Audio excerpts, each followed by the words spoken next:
Hello everybody. Hello chat. Welcome back to another day on the stream, on the games. Hope everyone's doing well. We've got to get to level 80. Let me just double check my audio. I think it's going to be excellent audio, but I always double check. Test, test, test. All right, we're good to go. And we're live. Hello, the Alchemist. Well, welcome, welcome. We are ready to get some farming in. Just for fun, let's see how quickly we can get a level doing this method. It seemed to take a bit of a while last time. Okay, where is... Let's get our stopwatch out. Got a new stopwatch today. And go. Alrighty. Alchemist, good to have you here.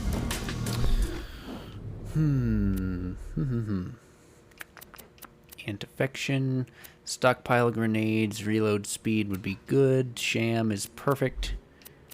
I don't think well, actually singularities might be useful. I could at least have them equipped. Here we go.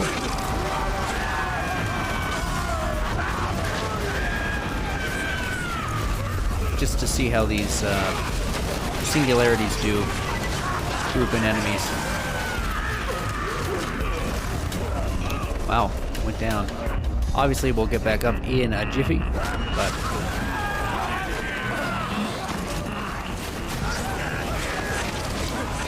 I guess it would help if I came back here. Clearly, we need a bit of a warm-up round.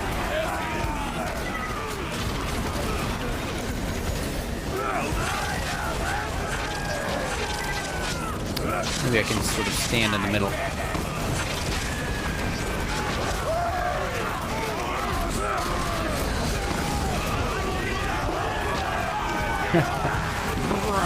I love the sound effects.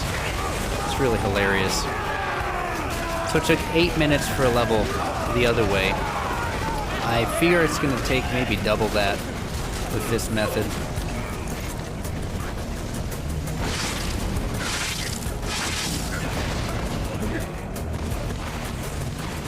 But we will get Torg tokens, so that's a reason to be here for sure. Excellent way to get our perfect debuff.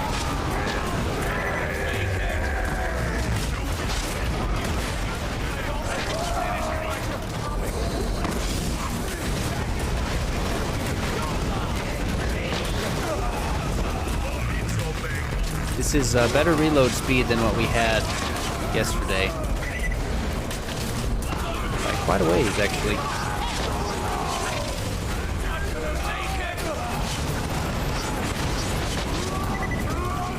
This seems to be a better place to stand because I can regenerate some of this ammunition that I'm shooting.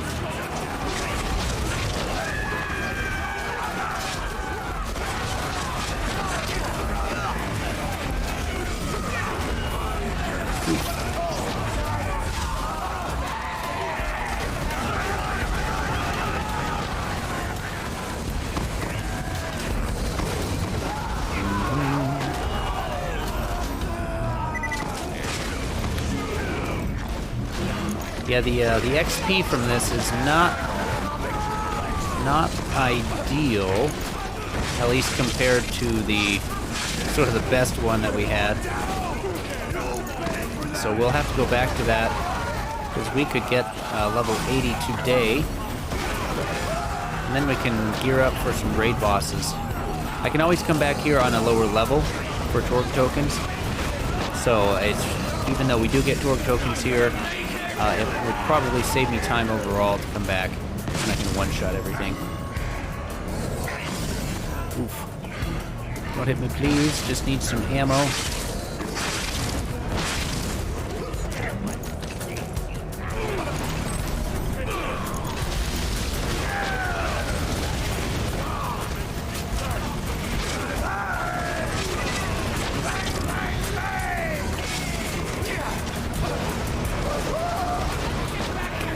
We're actually already at 4 minutes here, and we're definitely not at half a bar of XP. We're actually crawling very slowly on this XP. So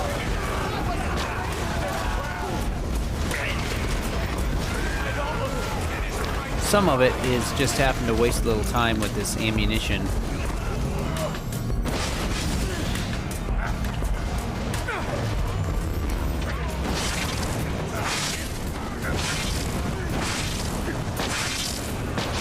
There we go.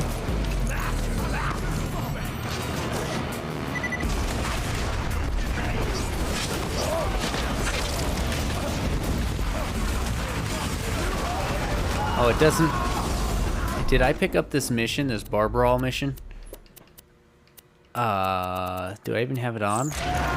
No, I'm not even doing the bar brawl mission. Maybe I went too far away and it canceled it.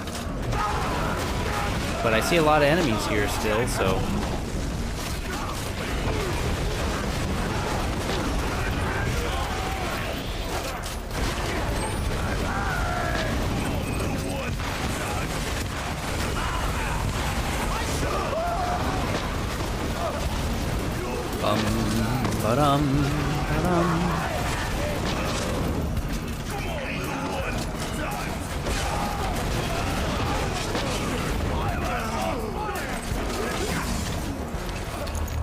Oh, I need some ammo.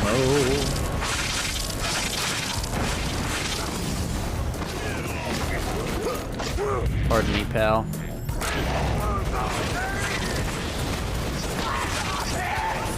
If I actually had a slag top me on the other hand, I was thinking a shock one, but slag would be better actually.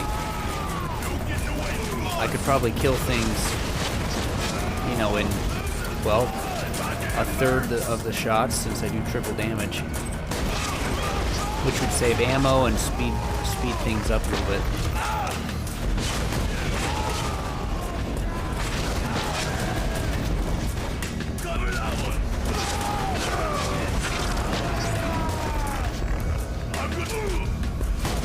Yeah, it's like 8 minutes for a couple of bars here with my current setup.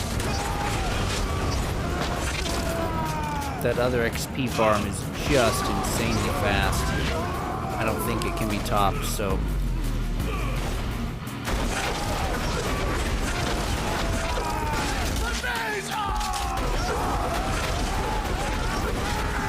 There we go. Okay. We'll get our Torg tokens and then we'll go back to the Zaffers. A couple of shield boosters back here. I wonder if enemies can pick those up. That'd be kind of funny. 138% second wind health. I wish this was just a regular relic. Regular health relic.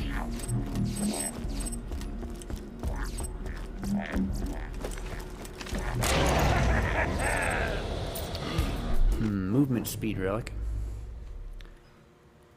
Yeah, with a specific build and a perfect Topnia. Yeah. Yeah, and that's a good point, is I barely have 5 shots or 6, and that would really help on the build. I had forgotten about that. I realized last time that I needed a little better build, so I started leveling in 5 shots or 6. I mean, this is the one that's going to... Oh, right. The movement speed with the insight.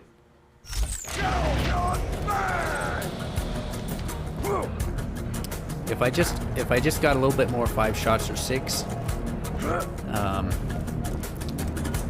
mean, that would go a long, long way. But I'm actually ready to go. Tell you what, let's just continue this mission a little bit. Middle tree, top left skill. Inconceivable. Yeah. The 2 in the skill tree I don't have, but you know, I was doing money shot before. Deputy Sal really doesn't want these skills, so that's okay. We'll top me a spam Pyro Pete.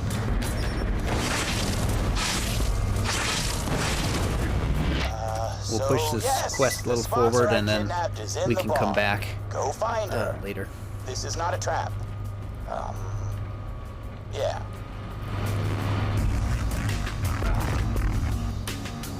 Here we go, Vikings! It's Pyro Hunter! Fight! Fight? Okay, well, we do not need this stopwatch right now. There we go. I'll sort of hide this in a corner real quick. Brilliant. Okay, Pyro Pete. Oh no. Oh boy.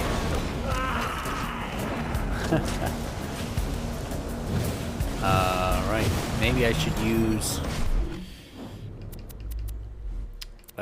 B shield. That does help, but that's not quite what we need. Let's use our B shield with our current B delivery service.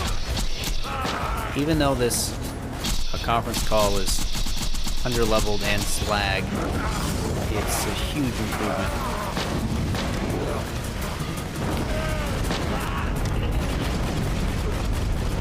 I guess I could use anti-fection spam. That is the wrong grenade.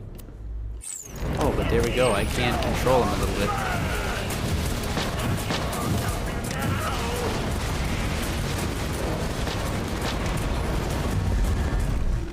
Hoarder build. Yeah, that's the way to say it. The hoarder build. I didn't have hoarder build. Get back over there, please.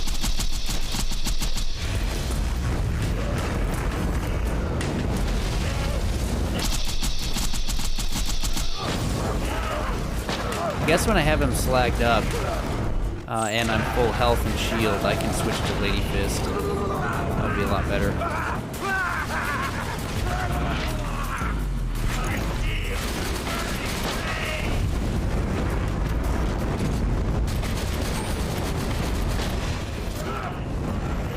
Stay back. Okay, switch it up to Lady Fist. See if I can get a few crits in here.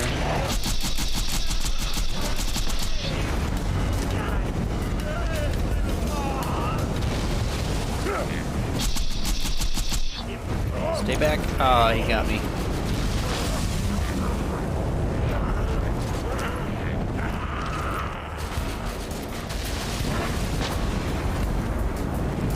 Uh-oh. Stuck in a corner. Stuck in a corner.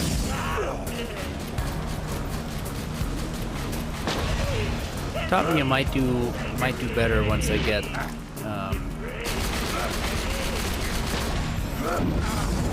uh-oh, that's not good. Okay, what gun am I holding right now? I just switched to it. I can throw a fastball quick. Oh, okay, that's RIP.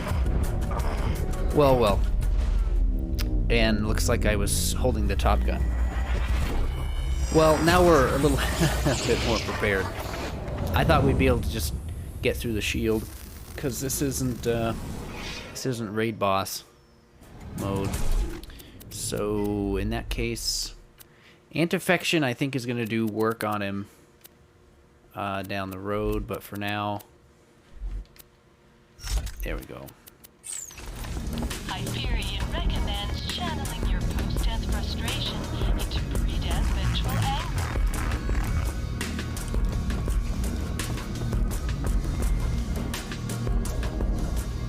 I really would do a lot better with a different build on this number, on this boss. That's okay. Lady Fist.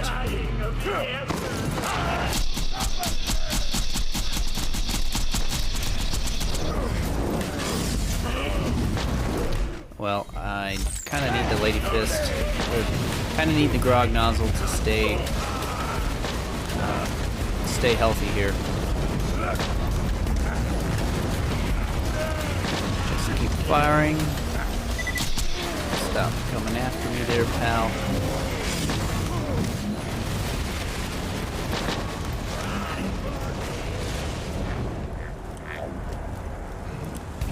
I guess I should just run away till I get the B shield back.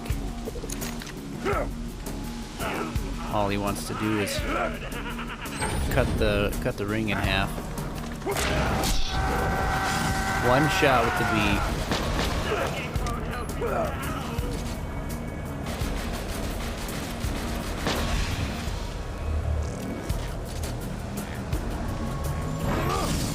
Man, he really cuts that corner in such a way that makes it hard to keep the bee up. Maybe I should just get up in there with my money shot comm and just semi-Deputy Sal fight the guy. Or normal Deputy Sal fight. Maybe that's what we can do. Magazine size, money shot, Rough Rider, Anti-Fection, Deputies, badge. Okay, well, that solves our damage problem. Should have just kept this one up from the start. There's boss. Went down, but just the little guys. There we go.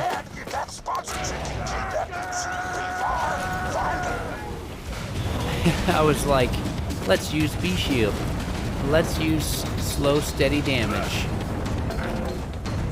Should have just went with Deputy Sal. Normal Deputy build from the get-go.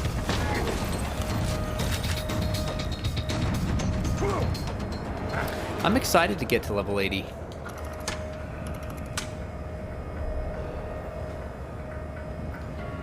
Slow and steady. There we go.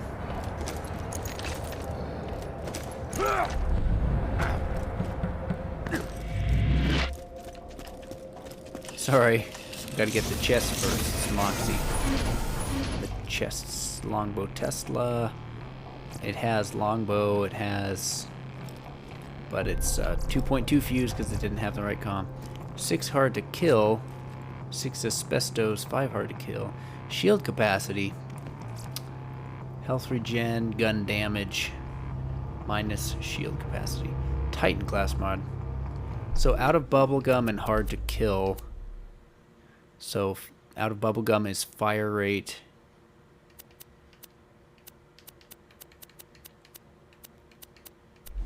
Hard to kill is max health.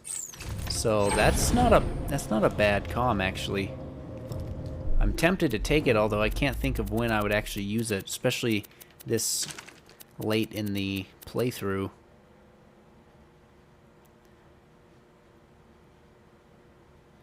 Nice! You're going to be able to do Monster Hunter Sunbreak on your computer here in the next week or so. Awesome. Are you thinking to stream that? I know that's what you were talking about. So you had to buy Monster Hunter Breaker, Monster Hunter Sunbreak. Monster Hunter Breaker, Breaker. I'm gonna pick up that class mod. That's the plan. All right. Now introducing the barbarian, the beautiful, the most I have not sponsor of the history of purchased Pandora, my Mad controller yet. Moxie. I really just haven't been able to get on and find the right one. But Miss me, sugar? I can't wait to start playing Zelda Twilight Princess. Thanks for the save. So, you want what's Saved in ya. the vault, and given how tragically long it's been since I ran my own fighting ring, I want Torg's Coliseum for myself. Okay, I think Moxie. it's time you and I became partners. I'm getting out of this With benefits. joint. Head back to the main crater and we'll talk strategy. So you found another sponsor. All right, the sham plus movement speed while berserking. That's fine. That's fine. I'll swap this top Nia. We'll get the top Nia back. That's sweet, baby. But let me explain something. You're still just a no-name merc with muscles like wet noodles. My hips are laughing at you right now.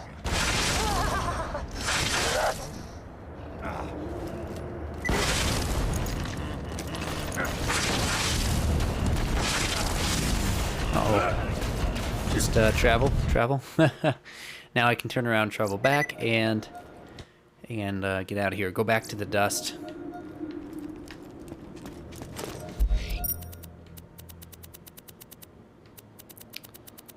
Looking for the dust.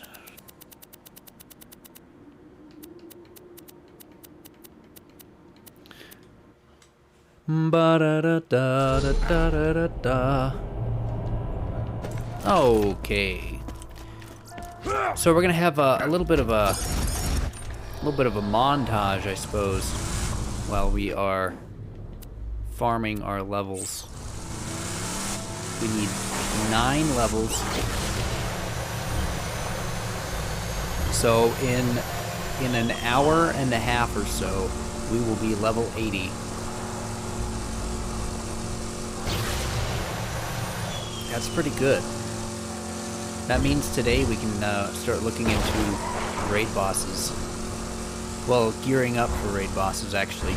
First thing I'm going to do is go try to get a fire practicable conference call. And a shock one as well, but fire for starters. And that might take, who knows how long that will take. That will take a while.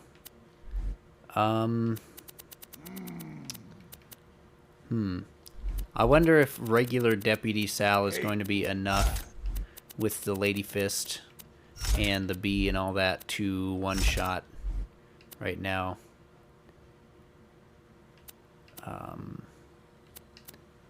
The magazine size, I need that to get the 2-shot.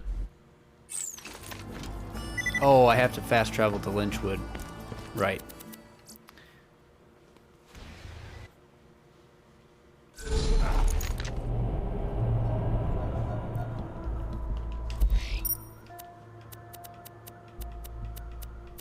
Okay.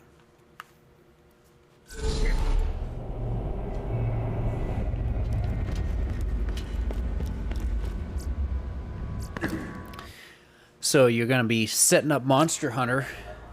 That's pretty exciting. Are you going to be... Have you looked into the streaming side of it yet?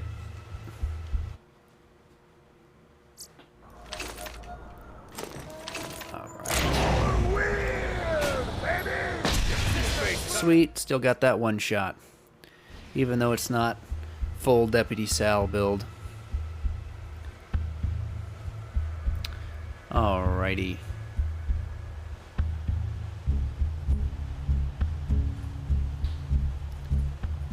Bum, bum.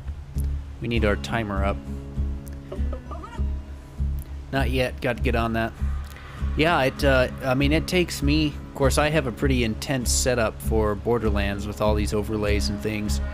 But even just streaming, you know, your first couple of streams, I just spent my first few streams several hours learning the settings and stuff, so trying to figure out what was going on. Alright, here we go. Let's see how quick we can get a level. This one I'm expecting to be under... Actually, I want this gun to be in the front, so I'll save quit. I'm expecting this run to be under 8 minutes, just because I have a bit of a head start.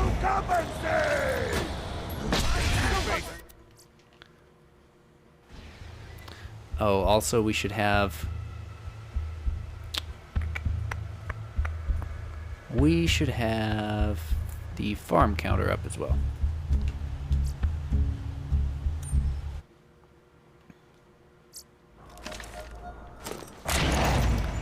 Okay, maybe I should take these bada booms off. It's throwing off my vibe. I'll just put a couple of random guns on, since I don't have room in the inventory to take them off.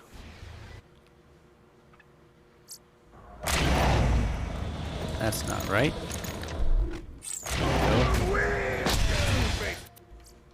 Yeah, the XP here, whoever figured this one out, they've done something amazing.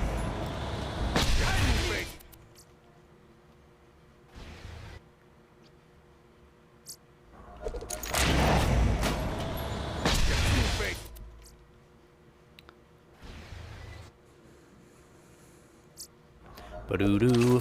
So, why did you choose that particular Monster Hunter, Alchemist? Monster Hunter Sunbreak.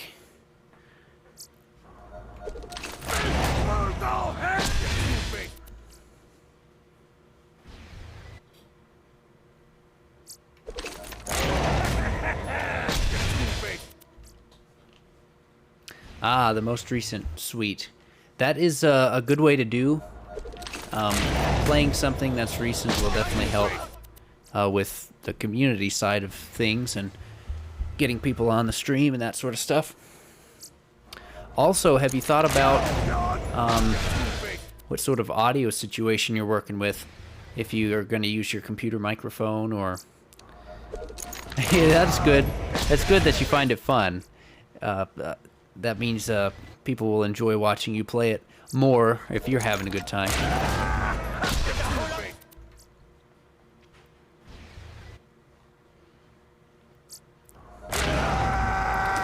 The audio side of Twitch is pretty important. Oh, your headset.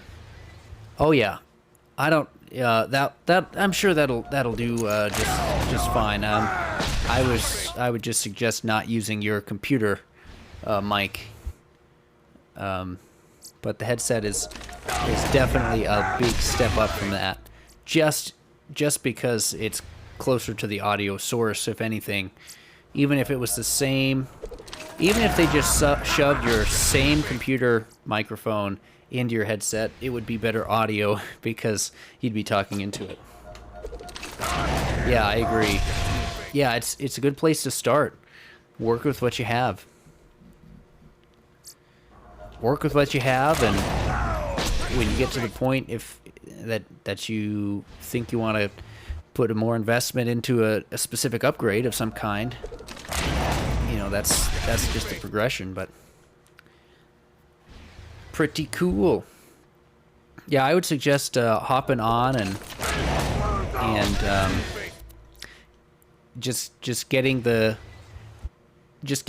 even if you don't have Sunbreaker Alchemist like right now, it might be smart to put some game up and go live on stream a little bit and listen to your audio and that kind of stuff. That way you can figure out what settings do and what things mean, and that way when you actually start playing, you can focus a little less on why isn't something working, and you can get a little practice on the streaming the game side of things.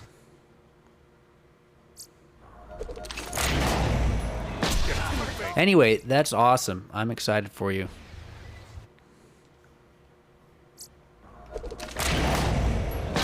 Bop. Ba-da-bop. Almost 5 minutes. Wonder where we are on our farm. Oh yeah. This is amazing experience. I mean, after going back to the... coming back after getting one level from the other farm method, this is, believe it or not, less tedious. It's something I don't have to put a lot of thought into, and it doesn't take a lot of skill. Once you're set up, you just go.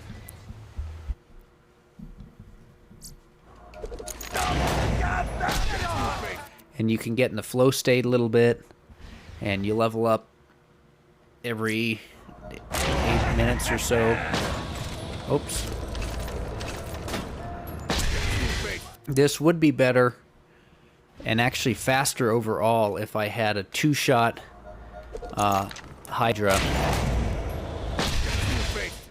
It might be worth my time to farm one just for the convenience of it. But on the other hand, the experience is so good right now that basically I have to switch my weapon to my Hydra before I can Zerk every time. And if I had the 2-shot, you know, I could kind of do it like I was before. It would just save a button press, which I end up pressing the button a whole lot.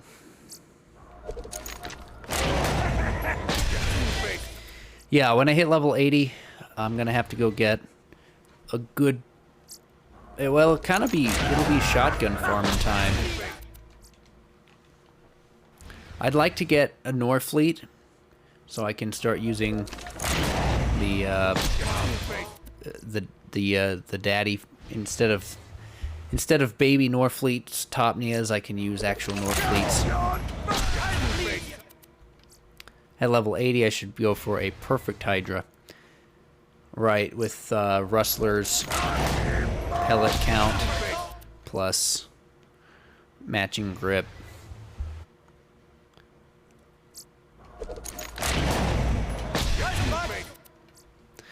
Yeah, actually, that would, especially when I'm going for the raid bosses, that would really save me a lot of time.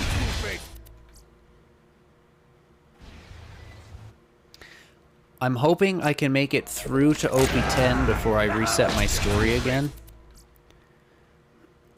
Topnies are better than Norfleets because of ammo consumption. Gotcha. Oh, there's level. So, yep, just under 7 minutes. Let's reset our timer and see how quickly we can get one from the get-go. I'm not as fast as I was last time. How much ammo per shot is a typical Norfleet? Because Topnia is, what, just 1 ammo per shot, so you can regenerate 1 ammo from it.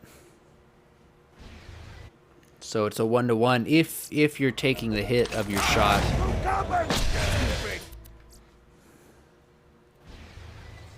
Norfleet just does so much more damage, though, that it just makes me... Well, and it's pretty. So it makes me want to have one. And it's rare that I ever get a Norfleet on a character. Like, I hardly ever take a character all the way to the end like this, so... Norfleet is 3 ammo per shot. And then how many does it shoot out? So it costs 3. Hello, Creative, and welcome back. Good to see you. We're farming to level 80. And we were in Pyro Pete's bar for a little while. But my setup was a little too slow. We would get like a bar and a half of experience every 8 minutes, where over here I can actually level up in 8 minutes. So yeah, I'm definitely still going for that Norfleet. Because like I say, I almost never get it. I never take a character all the way to the end. This is an extreme rarity for me.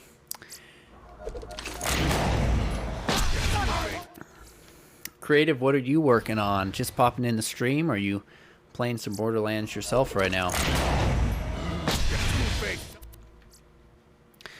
I am excited to farm for a either perfect or just an acceptable fire conference call.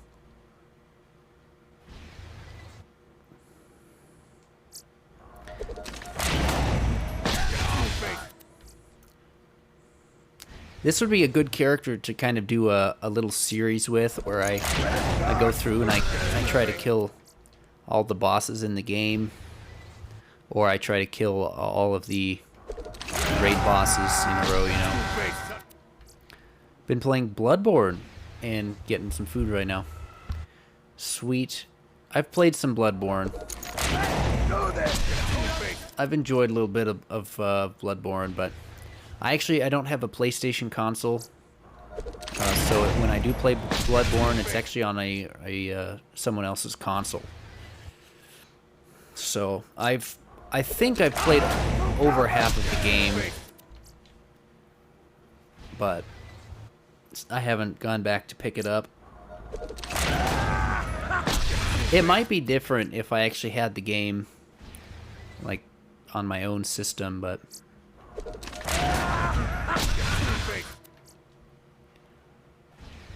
I'm getting a little warmed up to the new system right now. I have to press up to get the Hydra out every time. Gascoigne. I'm not quite sure. You know, I don't really know the names of the bosses, so I'm not sure who that is. He's pretty early on, isn't he? Is that kind of the first skill check boss in the game? And also, when you say 4 days now, how long is... oh, he's the second boss. Yeah. How long do you sit there and fight?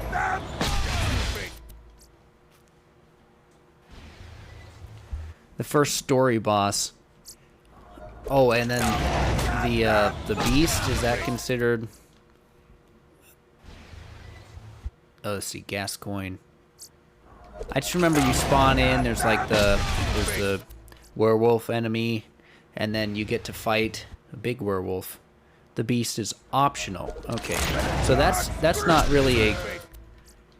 You don't have to kill that boss to beat the game, so it's not considered story. Okay. Is that the... I was gonna say cleric beast. That's Elden Ring. What is that beast's name?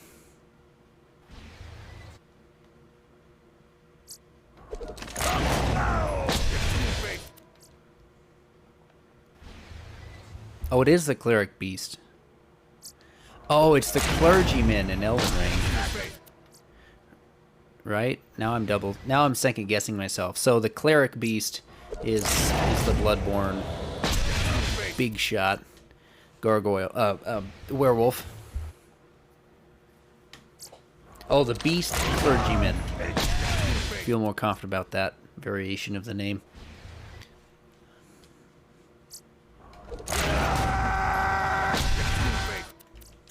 Whoops. There we go.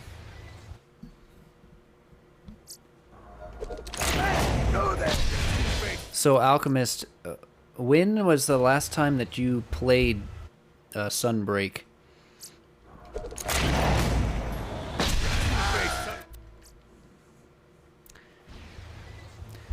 Beast Clergyman is the Elden Ring one. Cleric Beast is like an Erd tree without a weapon and a lot faster. Yeah, I remember the Cleric Beast. I think I killed that boss on my first try. There were a couple of bosses that I took out on my first try, which was honestly a little surprising, considering I was kind of used to... I'm not used to taking out Dark Souls bosses on, like on the first go, except for Dark Souls 1. You know, there's some bosses there that you take out on the first go, but Cleric Beast, now that is to say I definitely got lucky. I think there was one instance when he should have hit me and killed me. Like, if he hit me, I was at low enough health I would have died, and like I didn't dodge, but he missed. So like I had some luck involved, but my strategy with a new Souls-like game is get a weapon and upgrade it as much as I can, and pump health, and usually just having the health, it's like the strongest stat in any game. Just being able to mess up more, take more damage, you know, play less perfectly, really takes some of that skill out of it. So when I fought Cleric Beast, I ended up having enough health that I was kind of able to tank and heal my way through him.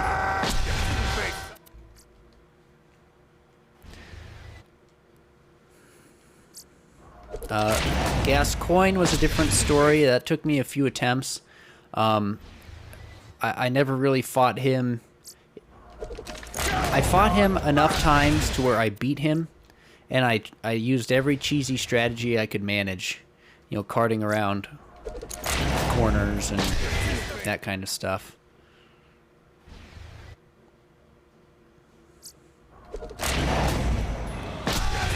Part of the reason typically I play you haven't beaten the pig in the sewer for the badge. Yeah, I really don't know that much about the game, so I'm not aware of this badge. I remember I've seen the pigs. I don't know which pig gives you a badge. But also, I don't really go for the badges. If I get them while I'm playing, that's cool. But overall, I definitely do not go for the badges as part of my playthrough of a game. You know, I don't care about the achievement completion. If it's a game I really like, I might, just for something more to do in the game, I might try to go collect all of those. But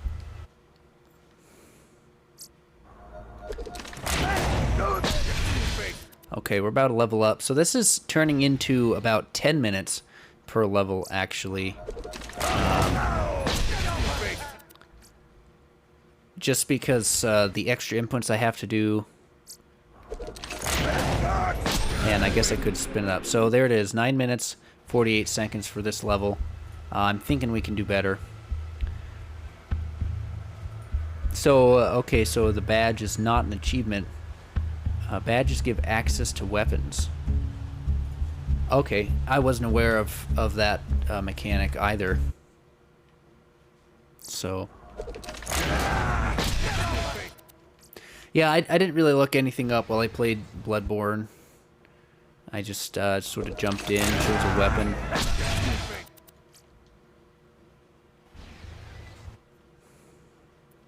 So that was 9 minutes, 40 seconds. My goal is to try to speed up the farm here a little bit.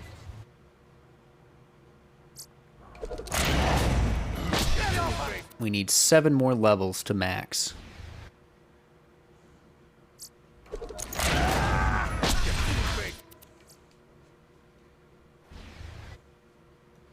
So, one badge gives access to one new weapon. And these badges typically drop from enemies, or you find them in all kinds. Is it an item that's dropped by chance, or is it a guaranteed item like you might find in a chest, or always drops from an enemy? And then a further question, are these badges, as soon as you pick them up, do you unlock the weapon, or do you take this badge to an NPC who then sells infinite amounts of these weapons? And further question, can you buy unlimited versions of these weapons, or it's just one weapon? Actually, I think I know the answer to that, because they're all trick weapons, so you only get one of each per playthrough, I think. Your ego is your pain. Yeah, if you get too involved, creative, you know, sometimes you can take the fun out of the game. So, you know, gaming is fun, but definitely take it. Just make sure you're enjoying what you're doing. You know, don't beat your head against the wall and get frustrated and like compare yourself to your friends. That's my suggestion for you. So there's specific drops, and they give access to weapons in shops. I see. The badge is like a thing you find from corpses and unlocks many things from the shop, and you only get one. Okay. Friends, what are those? It's a good point. Yeah, you know, but you get online and you might talk with someone random, or even here on Twitch, actually. You might find someone who's playing the same game. You have to unlock different ones from dungeons that have different slots for different gems. Holy cow. Yeah, Bloodborne kind of has that,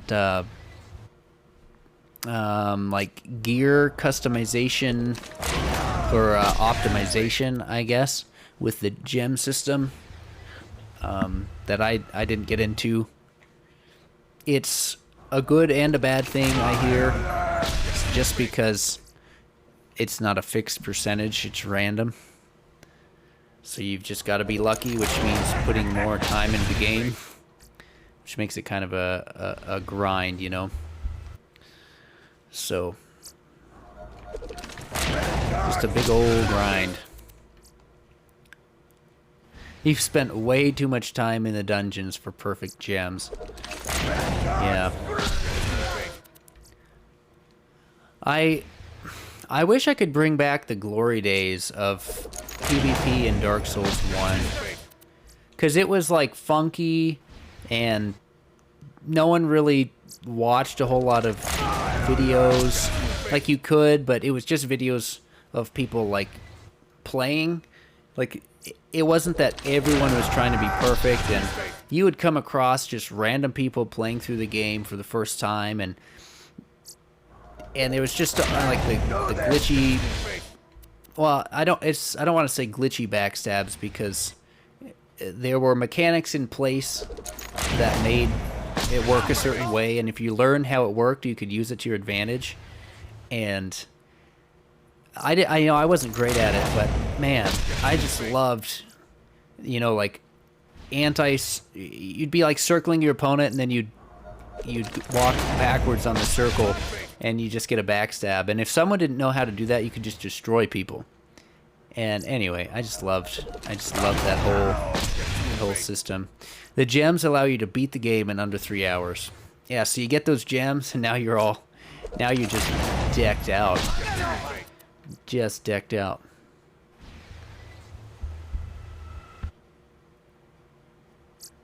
The best farm in the game. That false step dungeon is the most efficient farm in the game. Is that the one just for the blood echoes? Is that the one where you just walk forward, the enemy falls through, kills itself, and you just get...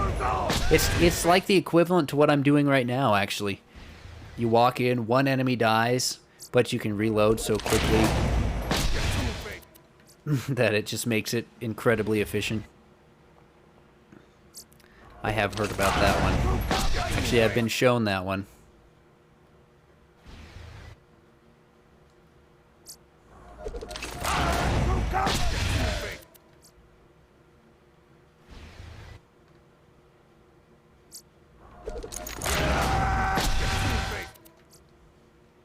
Almost 6 minutes. Not sure where we are in our... Oh, we're kind of... We've got... Oh, and of course I missed my shot here. Oh, I better take him out and keep going. It's 145,000 blood echoes with all 3 moon runes active at once. Yeah, that's pretty wild. 145,000.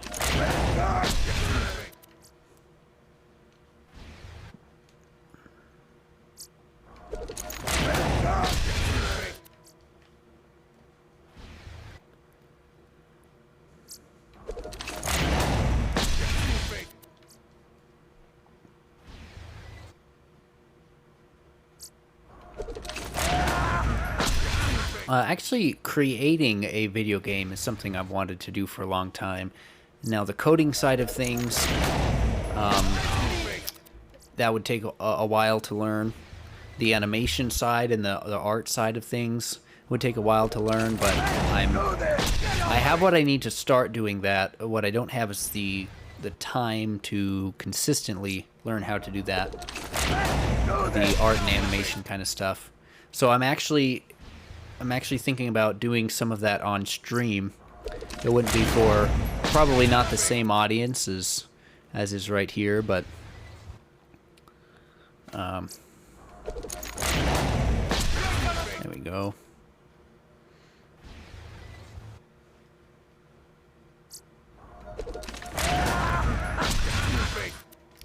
So I guess there's a disdain for using that farm for leveling. I don't know. I think my opinion on that is you'd still watch. Thank you, Creative. Yeah, it'd be kind of like an art stream. Just learning how to... the coding I hadn't really thought about because I started a little bit of coding and I'm just not sure I enjoy doing that. I just don't know. I really have to work on that otherwise, but anyway, on to the whole don't use this leveling method because people think it's unsanitary or whatever. I don't know. I think that's... Yeah, I think knowledge is power. If you're aware of that quote-unquote exploit, or, I mean, it's not really an exploit, but, you know, if you're aware of how to make that happen, and you have a reason to use it, you know, you do you, man. If someone wants to discredit you because you saved yourself some time just to get onto something you enjoy more, I mean, that's just a waste of their time, I guess. So, that is a lot of runes.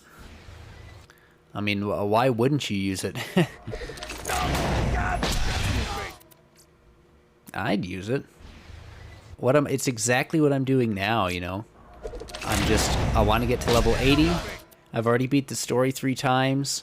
I've got things I want to do when I hit level 80. And I'm not really interested, right now anyway, in... Oh, by the way, there's the level. 9.5 minutes again. Let's keep it up. Hopefully I can... Now, that was like 10 seconds faster than last time. If I really focus, I should be able to get that down. Maybe 8.5. We could save a whole minute.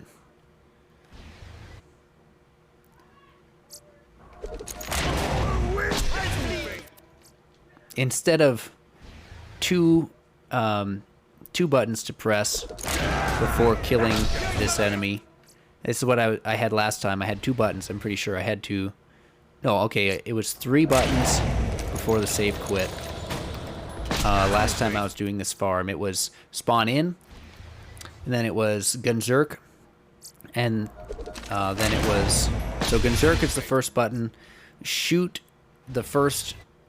shot was the second button, and then hit the guy in the face was the third. So it's kind of this 3-button deal. Now I have to press up to swap to the weapon, because I need this weapon in my right hand, and I always spawn in with the Lady Fist, which is supposed to be my left hand. So it just adds a button there. I have to press up, and then I have to Gunzerk, so there's the second button, and then I have to... yeah, so press up, then Gunzerk. Oh, and then I have to shoot the gun. So I guess it is just adding 1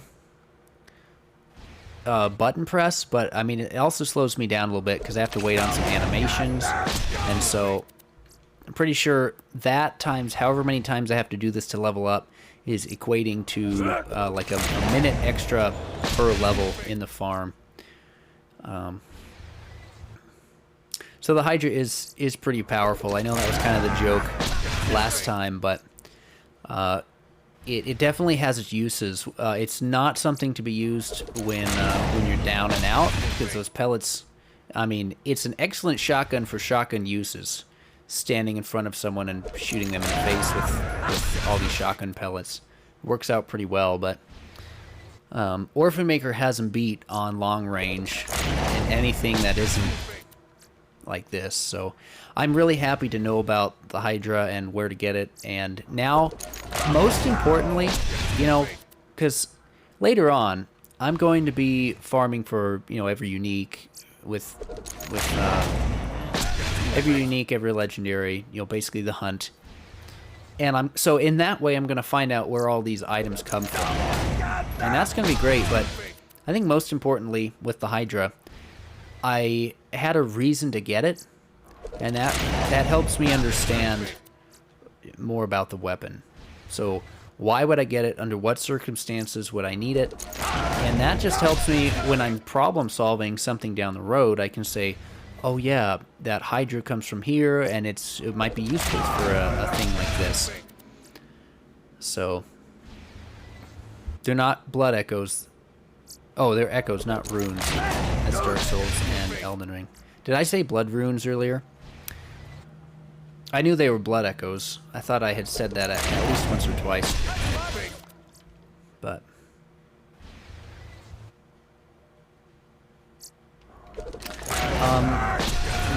what's the shotgun that looks like the Hydra that we got? Alchemist, you might know. I got rid of it last time.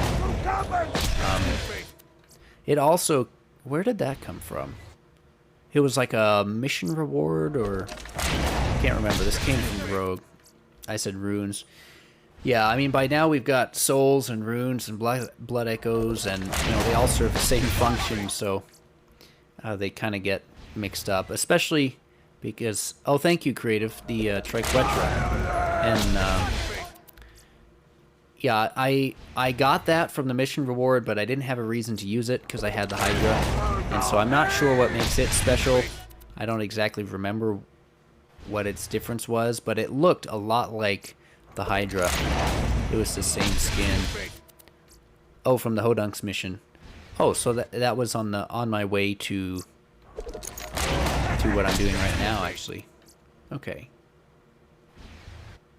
But see, that's just another Jacob's shotgun with a certain number of pellets, and you know, so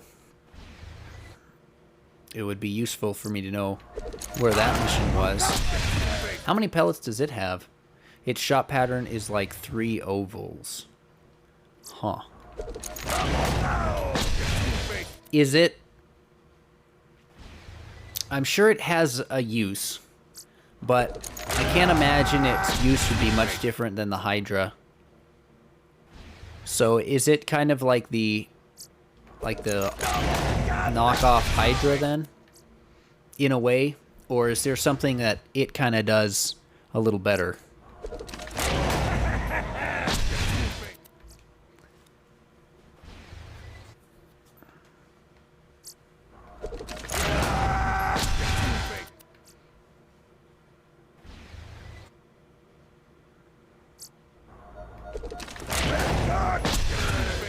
Its use is early game Hydra. Ah, okay. So you can... Right, because Hammerlock's DLC in the first playthrough is like level 30, right? And so it would be hard to go and get a Hydra until you're level 30. But these missions, I don't know, maybe 12 to 16 or 18. So... yeah, that's my guess. I don't actually know what level you can be to get these missions for the Triquetra.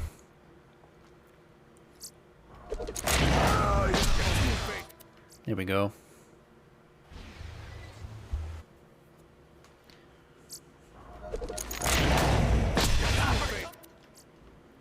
But this is 18. I see.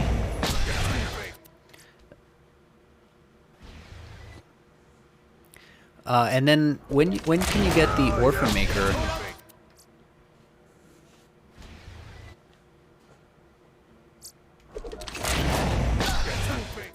There we go. That was a good run. If I could get the speed of what I just did there on most of my runs, that could save 20 seconds. Over 6 more. Whoops. Oh, that was a waste. That was another waste. Also 30, because it's DLC. Well, they're not all... or maybe they are. Headhunters are... what, level 20? 18 to 20 or something? Are all of these story DLCs, they're level 30 stuff? I thought for some reason they were... maybe some of them might be just like 25. You know, just under 30.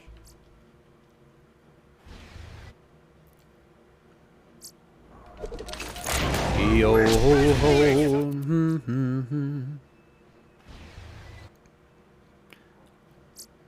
Headhunters are 15, story DLC is 30.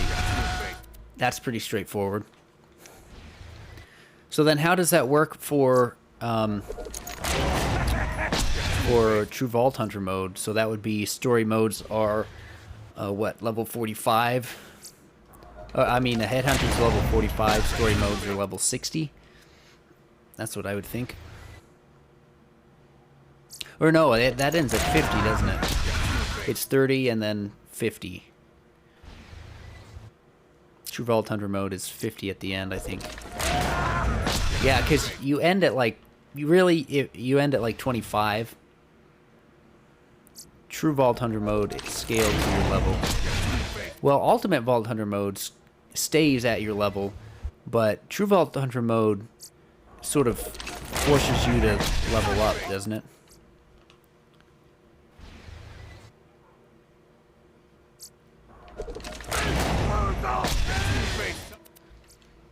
Because I thought Vault Hunter mode and True Vault Hunter mode were both fairly set. I mean, the first one is definitely set.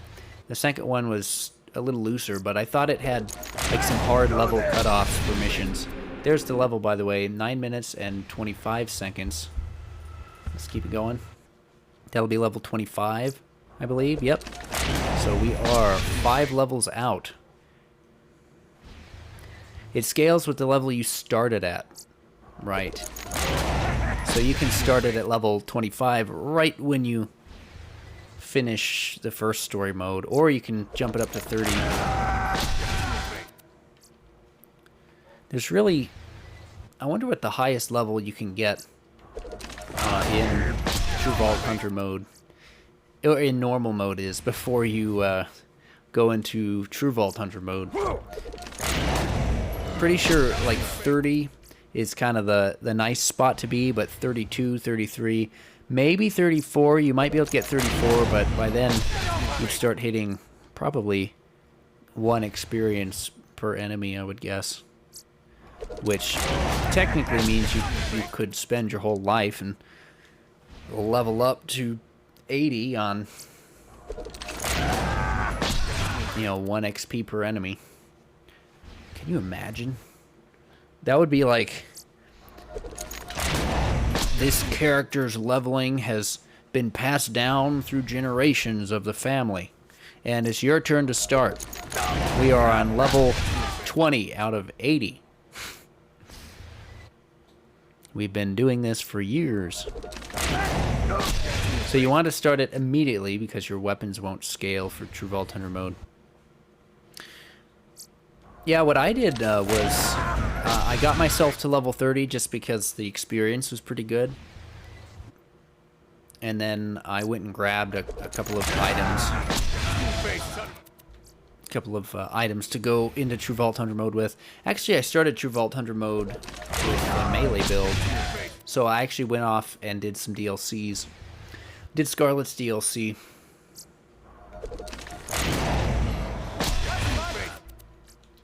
You can check the XP for every mission via the mission tab. Yes, I was aware of that. I'm not sure exactly, because I think you have to pick up a mission, right? Or maybe not. I can look into that, but I want to keep up the efficiency of the farm right now.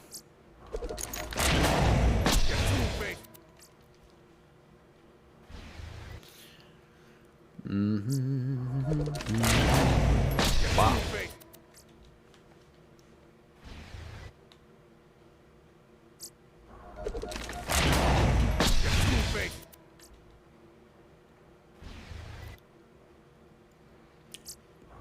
Creative, do you play Monster Hunter?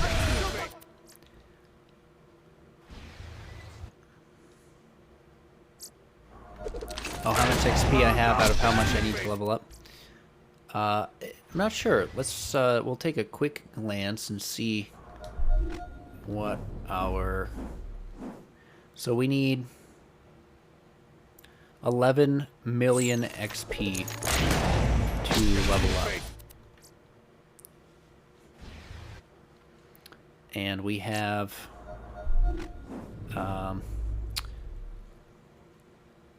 wait a minute.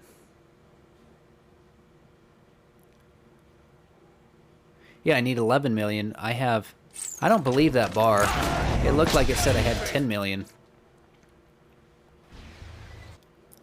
I have not played much Monster Hunter either. I just asked because Alchemist is playing some him some Monster Hunter right now. Oof. Son of a slag. You won't live to regret it. I never like missing. Oh, for normal mode, I have to kill an enemy 11 million times. Yeah, that's definitely sort of a generational level up experience.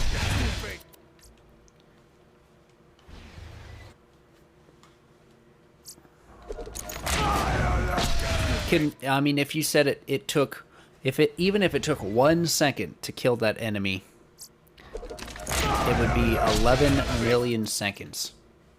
Not sure how many minutes or hours that is, or days, but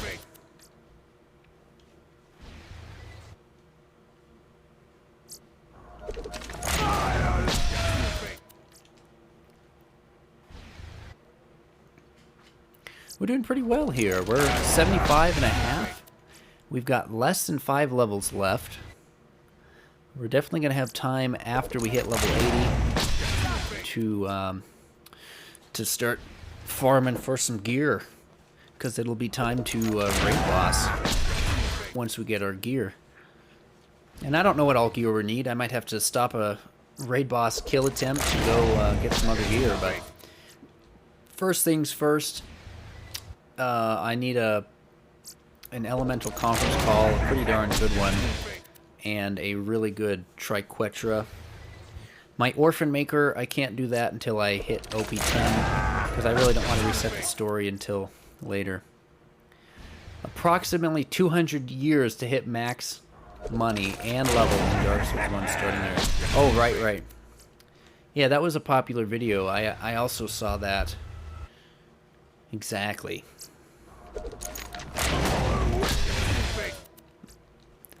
To get the max souls.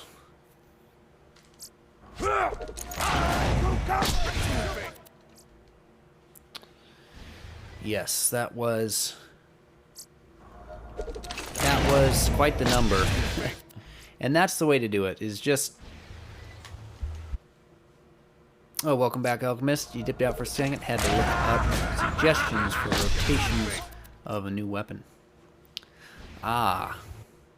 I say like I know exactly what you're talking about.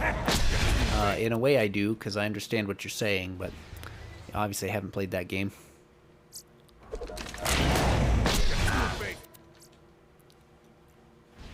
Suggestions of rotations of new weapons.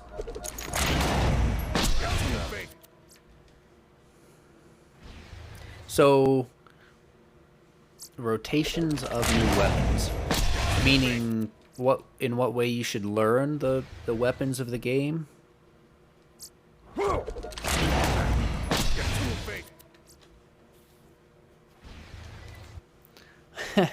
Also, I kind of chuckle the little bit of time, tiny bit of time I've spent playing Monster Hunter. It was fun, I'll have to admit. I mean, I had a good time hunting down the monsters. I didn't really want to spend the time getting the gear, but that was fun. Anyway, the hitboxes were not my Dark Souls perfect hitboxes I was used to, and didn't quite figure those out. What order to best use attacks for that weapon? Yeah, I guess that's a really smart way to learn the weapons.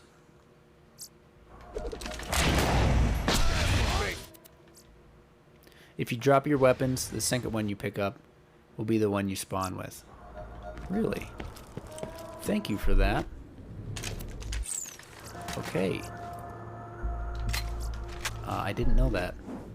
Also...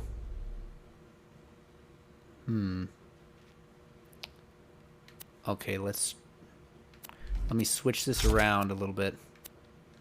How can I get this the way I want it? So the second one I pick up is the one I spawn with.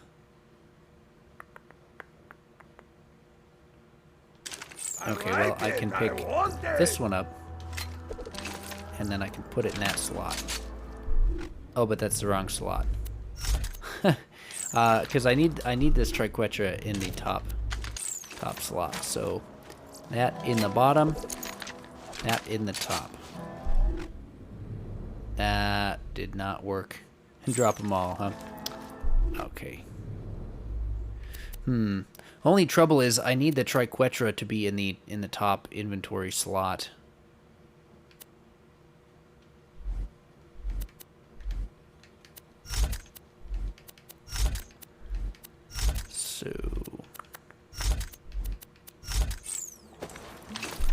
Let's try it. 1, 2, 3, 4. So, huh. Yeah, I need this one to be first, but I have to pick it up second. So how the heck does that work? Maybe I can drop another item. So this will be 1, 2, 3, 4, 5. Let's just do save quit. See if I spawn with the triquetra. I do. That's excellent. Trouble is, it's not in the right slot. Yeah. I don't know. That's okay. Won't be long till we're max level anyway. So. Oh, look at that! You solved it. It did work out, even though I was kind of concerned it wouldn't work. Thank you for that. So now I have a very useful tidbit of knowledge and a way to use it. That'll save us some time. It's a little easier to farm this way. Spawn in. Oh, never mind. I ruined it once I swapped my weapon out. Let's double check. Yeah. Oh well. That's all right. If it's in your right, you get a third of your money shot bonus. If it's in your left, then it reads your right hand. Right. So let's see. Then it reads your right hand weapons ammo and gives you the 880 while still getting the crit. Right. Trouble is creative with the Hydra I have right now. I actually don't get 2 shots out of it. It's just a 3 mag weapon. The way I'm getting 2 shots is with a comm that gives me weapon magazine capacity. But I discovered that magazine capacity does not apply to the left-hand weapon. So I actually have to just get the normal money shot bonus right now. I need this Hydra in my right hand to even use it. And I didn't want to take the time to farm for a another Hydra that's going to be a 2-shot, because you know we're doing pretty well. We're still one-shotting him, so yeah, that's why I can't do it the normal way. But we were laughing about this last stream actually. There's the level up, by the way. Holy cow, we're leveling up quick. 12 minutes, but we also had quite a bit of downtime. We're kind of laughing because this is the damage Salvador is supposed to get. You know, we're having the money shot bonus for my 4 magazine weapon applied correctly. This is the damage he's supposed to have, which is hilarious. It's really quite funny. Of course, I am getting an 800% crit added onto this. But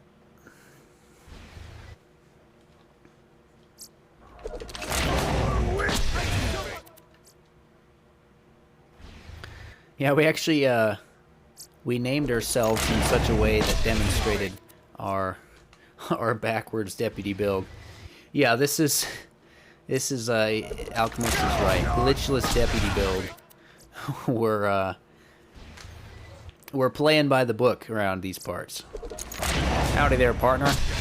Are you a deputy, Sal? Get out of here. You're fired. Because we only do legitimate strategies.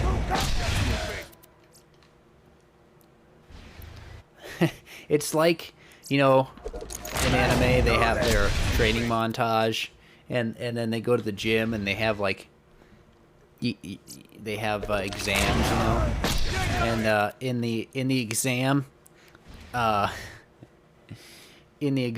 they're like testing your money shot, and if your money shot is too high, they consider you like on steroids. So. Transferring the crit from the Lady Fist. It is true. It is true. Yeah, I think we're allowed to transfer crit, just not transfer money shot, you know.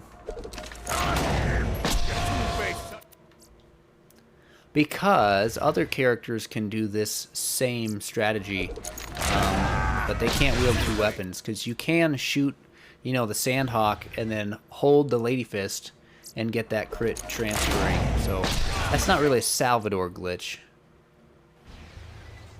Right. That's funny. Alchemist and I are saying the same thing there. Yeah, I don't know exactly if they intended that to be a thing.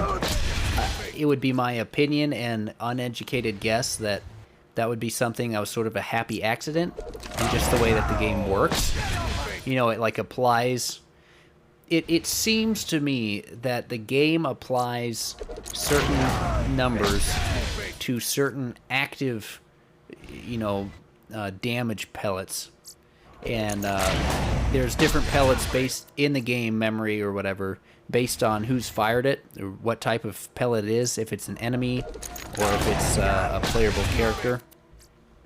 And there is some lap over there, however it all works out. But yeah, I feel like the pellets just sort of apply the damage when you shoot it, and then it's been in the franchise since game 1. Yeah, I don't know. I didn't know that, but I also think that still leaves room for it being a sort of a happy accident. You know, I feel like some of the best things are pretty much always happy accidents. I mean, if someone actually sat down and said, "We want a projectile to deal this damage and also take the effects of the weapon that you hold and swap to," like if someone actually said that, I would be honestly shocked. But if they coded it that way and they're like, "Well, this is actually kind of fun, I like this," and then they kept it, I still think that's, well, I'd have to have someone tell me otherwise, but it just reminds me of, also I forgot to start my time. Whoops. We're just going to have a quick on-screen time here.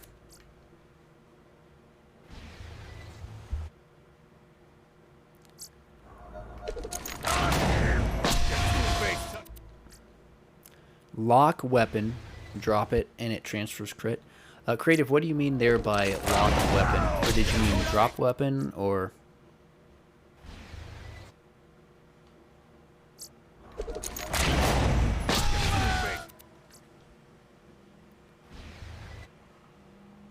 Anyway, whatever it turned out to be, it is fun to use.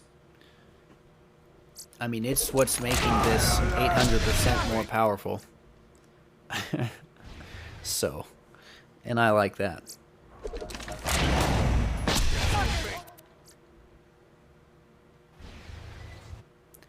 In Borderlands 1, you could lock a weapon in a hotbar. Oh. I vaguely remember not using that, but seeing that. Like the weapon you had equipped, you could lock it so you didn't swap it out. Interesting mechanic, by the way. I noticed they don't have it in future titles.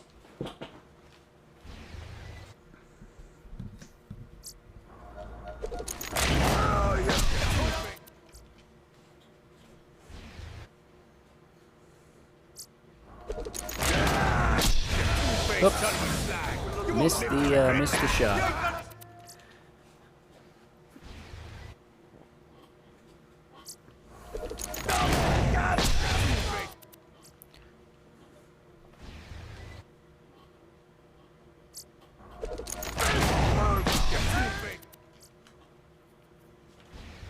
If you had a crit sniper and then tried to lock it, it glitches in the game and transfers crit.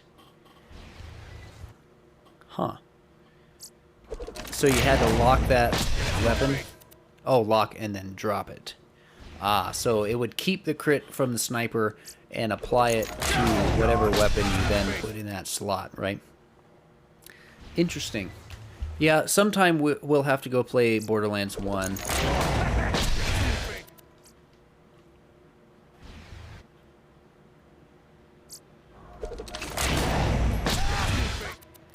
I don't even know what my goal for that game would be. Maybe just like nostalgic playthrough. You know, just kind of play through the game and see how it goes. Maybe get a character to max. I mean, maybe do the raid bosses. You know, I just don't know. I just don't know until I start playing it, you know?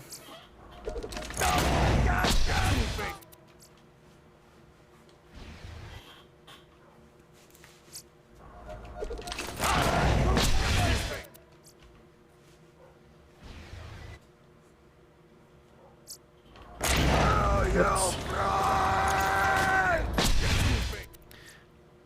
Well,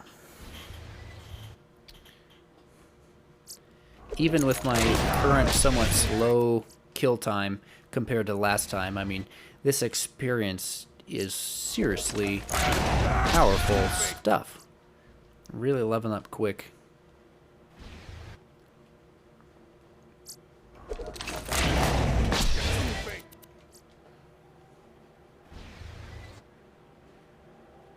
So since it's locked, it didn't drop the weapon. It could stack. You could stack 3. So 350 crit snipers on your shotgun.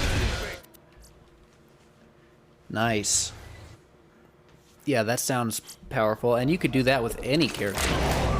Sounds like certain characters could probably get even more out of utilizing that with their skills, I guess.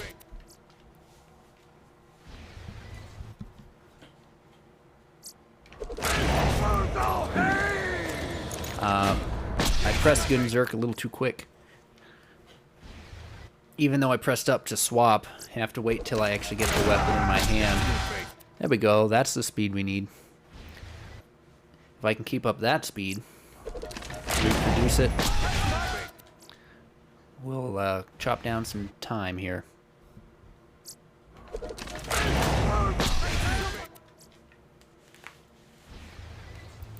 Ba-doo-doo, ba-da-dum, hey, hey, da-doo-doo. 6,100 some experience every kill.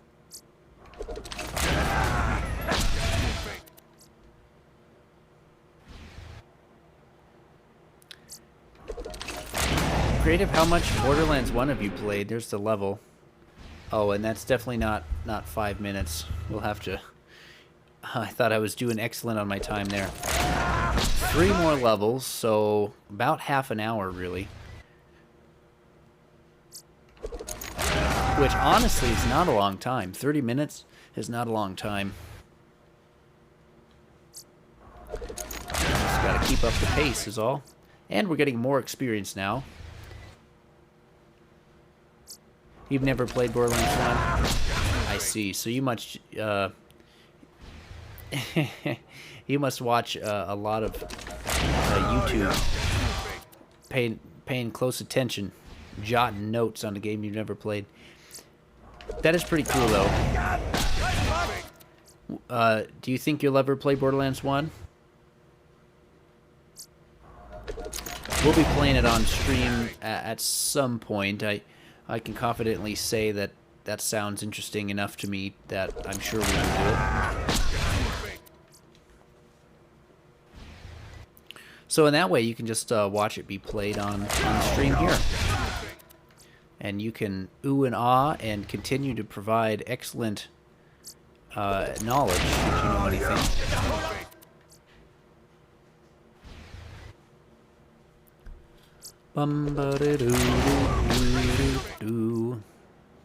That said, I'm not, like I mentioned earlier, I'm not really sure I care to know a whole lot about Borderlands 1.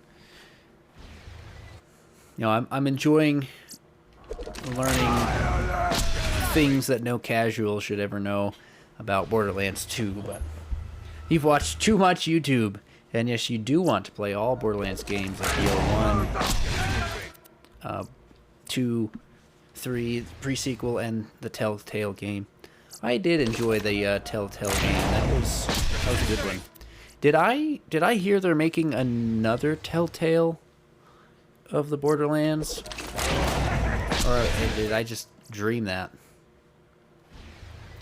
I have played Borderlands 1, Borderlands 2. I have not beaten Borderlands 3. but I have played it. I have beaten the pre-sequel and done most of the content there.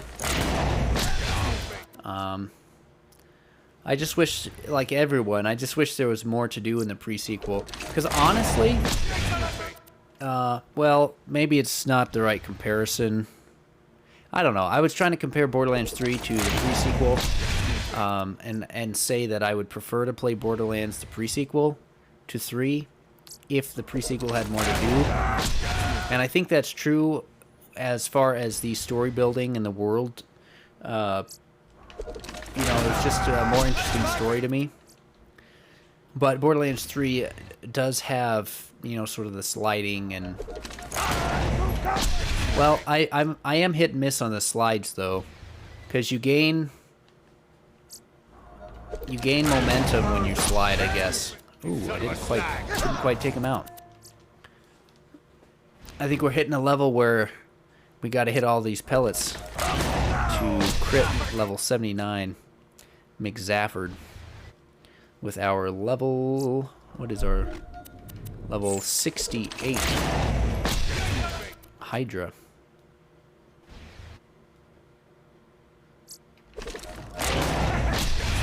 There's the kill.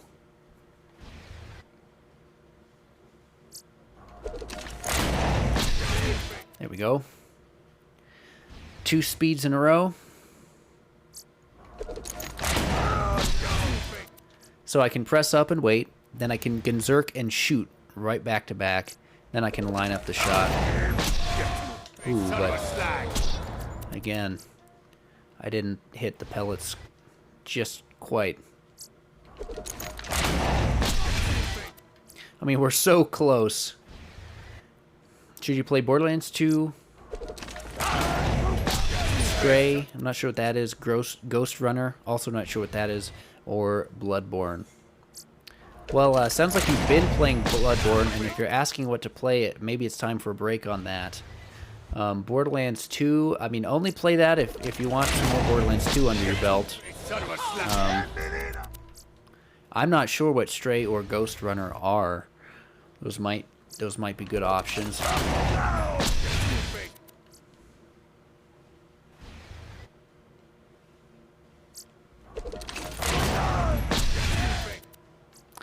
Yeah, I'm not sure what Stray is, Creative. What kind of a game is that? Is that like a roguelike? I don't know why I'm asking if it's a roguelike. It's just sort of one genre I could think of that's different from first-person shooter, but you become a cat. Whoops, missed my shot here. You become a cat, then unlock the big smoke skin and quit the game. Is that a mobile game, Creative?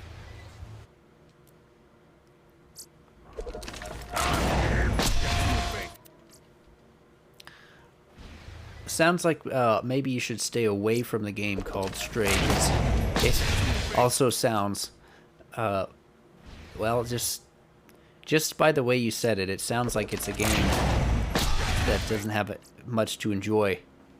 You know, you're like loaded up, unlock a skin, and quit the game. So probably don't play that game, if you want my opinion. It's a console PC game. Holy cow. What is Ghost Runner?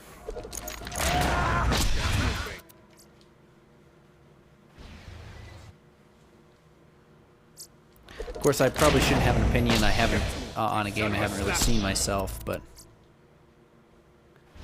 also McZafford is surviving with a hair of HP if I even barely miss with a pellet.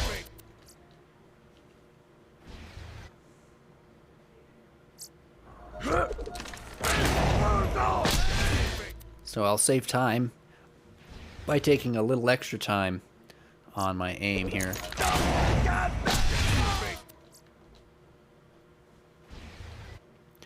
7 minutes, so I would be almost to level up if I was doing this as quickly as last time.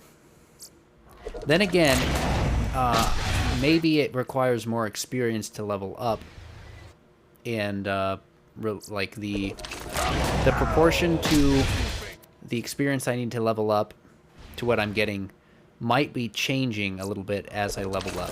You know, it might start costing a higher percentage to level up and a slightly lower percentage that I get for each kill. So if you're being stupid, you play as a cat and you try to avoid spoilers. Thanks for that. But it's a full-fledged game that looks beautiful. Okay, nice. I mean, I have nothing against playing a cat, but playing as a cat. Full-fledged game. Looks beautiful, huh? So is it open world? Is it a sandbox style game where you can just kind of, you know, I akin sandbox to Goat Simulator, if you ever played that. Just kind of do whatever you want, and when your creativity runs out, so does your fun in the game. Ghost Runner is a movement game where you get killed in one hit. Oh, you kill in one hit, but also get killed in one hit. You're a ninja with amnesia. Is that a 2D sky a 2D side-scrolling game? Ghost Runner. Yeah, I'm not sure what those games are. But are you still playing Bloodborne right now? Yeah, do thanks for I do appreciate the avoidance of the spoilers for sure. That said, it's highly unlikely I will play Stray. It's a 3D movement game. Okay.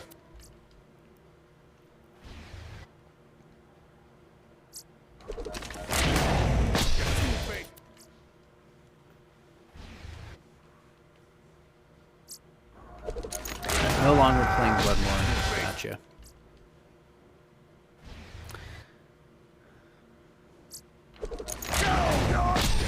There is the level. 9 minutes, 40 some seconds. Restart. Keep it going. What level are we now? Are we 3 or 2 levels away? Level 8, 78, so we're 2 levels out.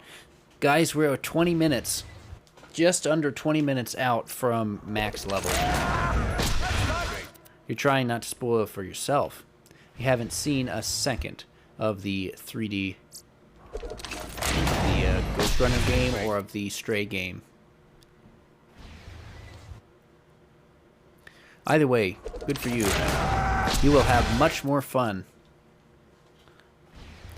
Oh, chat, I just had a brilliantly terrible, awful idea. And that is, we could load up for a brief playthrough of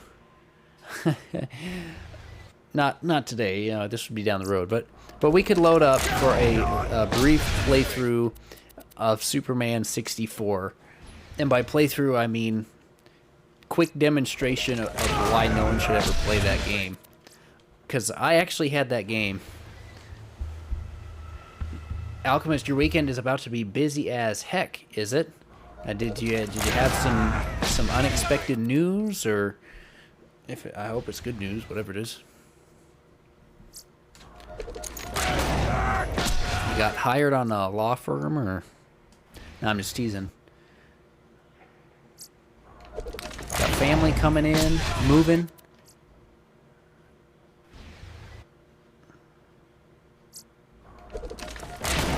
We want the Superman. Creative, have you ever seen have you ever seen Superman 64? Like do you know that game?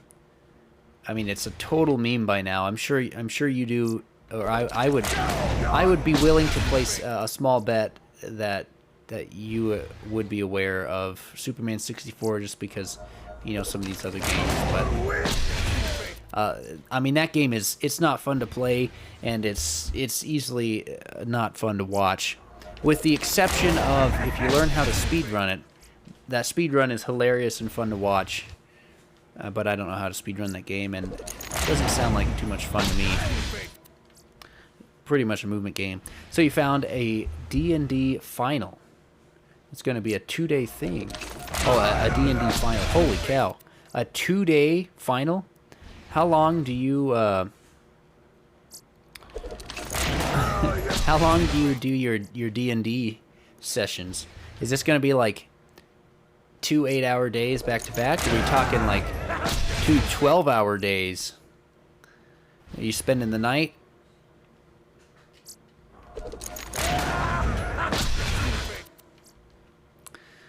When you typed in Superman, your autocorrect decided super anti-spyware. Well, super anti-spyware, if I'm honest, is probably what Superman 64 is supposed to be.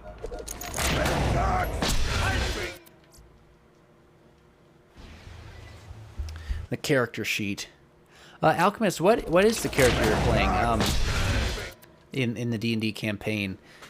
I'm pretty sure you've told me, like something to do with a bard barbarian or something along those lines, or... It's a little hard for me to keep up just because I haven't played... I played Pathfinder like one time. I've barely made a D&D character. Well, actually, I barely made a Pathfinder character.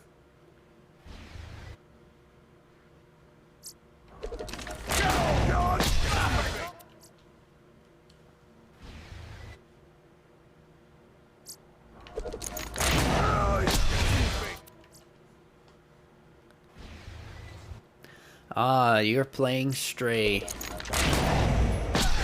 Nice. And you're a cat. Sounds like an excellent time with all those other cats on board as well. Well, do let me know how you enjoy that game, other than the beautiful, beautiful, beautiful scenery and everything. I'm sure it's visually stunning.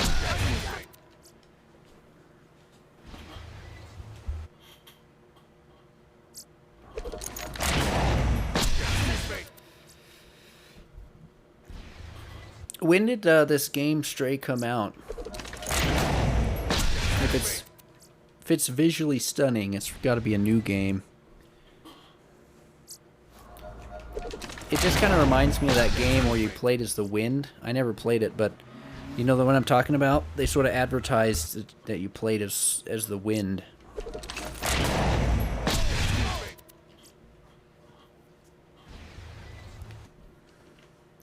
Sounded fun, though. I'd play as the wind. I'd be alright with that. It's like a month old. Alright, so it's new and popular and fresh. And does it have any multiplayer component to it at all that you know of? Or is it single player?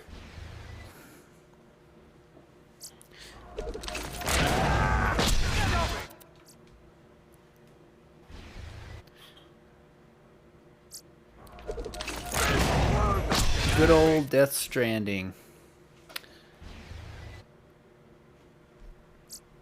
I don't really have a good visual of that either. Ooh, level 80 Zafford. We finally saw level 80 in the game. No multiplayer. Shucks. Oh well. Actually, now that he's level 80, I bet he's dropping us a little bit more experience. I think he is. Just, you know, not a whole lot, but it helps. It helps a little bit, that extra bit of XP.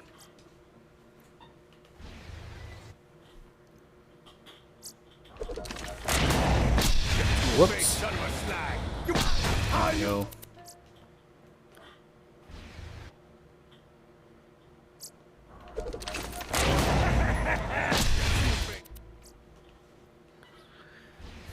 Good old Stray. Ooh, that was a quick run.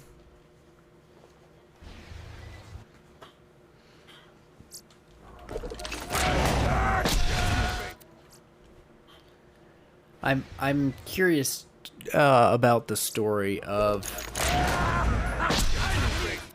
this Stray game.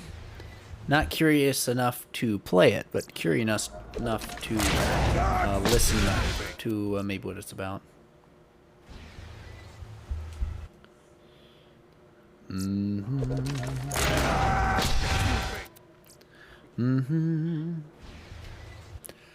are about a minute out from a level here. A little over a minute, I think. Depends on how quick I can get these inputs.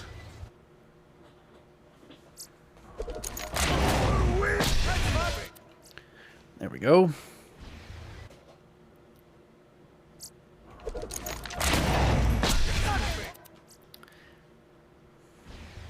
Some people say a man is made out of mud, but a poor man's made out of muscle and blood. Muscle and blood and skin and bones, a mind that's weak and a back that's strong. You load 16 tons, what do you get? You're playing a Dark Warden Rogue. Not sure how long the days will be, but it's the end of the campaign, so who knows?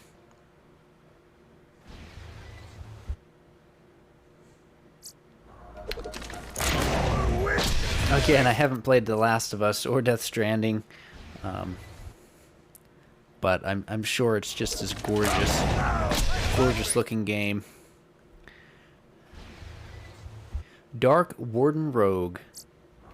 So, are you going to be reaching max level or something, The Alchemist, or? And how long has it been since your last D&D get together there? Just kind of curious, because I know you. It's probably not every weekend.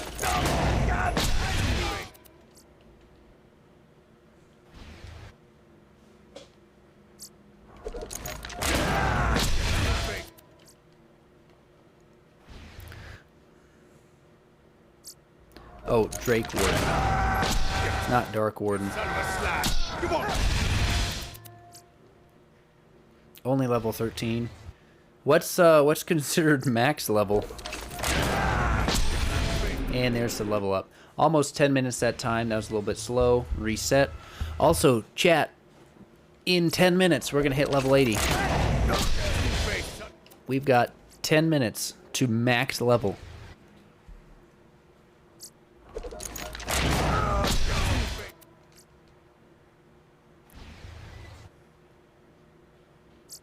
It's like Dying Light 2. Again, haven't played it. Oh, you play over Discord, but it's the end. We getting together. Nice. Son of a slag. You won't live. Oh. He just died. Maybe I punched him to death. Hopefully I got the XP for that.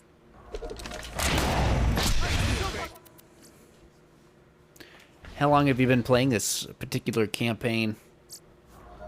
And what do you need to do before you, like, are you just ready to show up since you have all your characters kind of ready?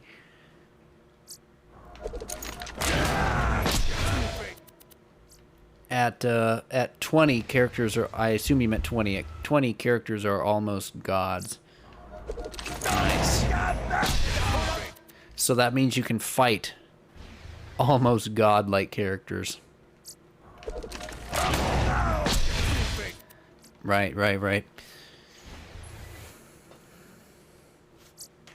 Nice. I mean, that is really awesome. You know, I'm pretty sure there's not a game that has the potential to be as awesome as D&D. That said, it's definitely a time investment.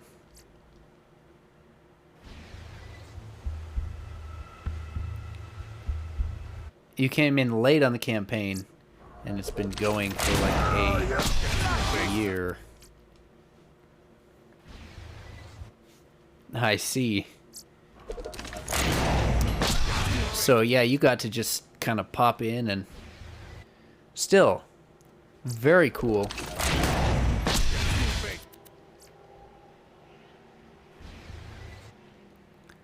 Very, very cool. Wow. 6,000. So creative so far on your Stray game. can you like jump or climb stuff, or you just kind of watching cutscenes? Uh-oh, I forgot to hit start. I thought I hit start on that timer. Clearly I did not. Son of a slag. Man. There we go.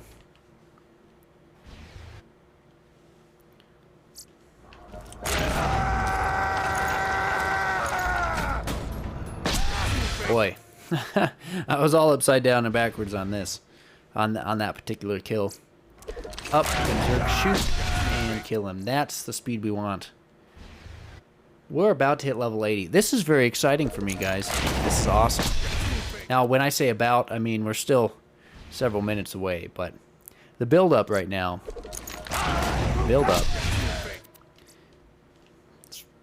it's just awesome. Just awesome.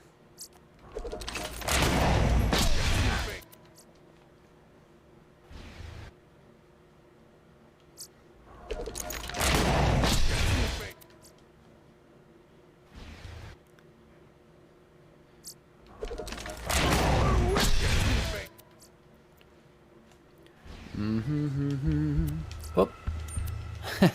Hit the wrong button again. That'll happen.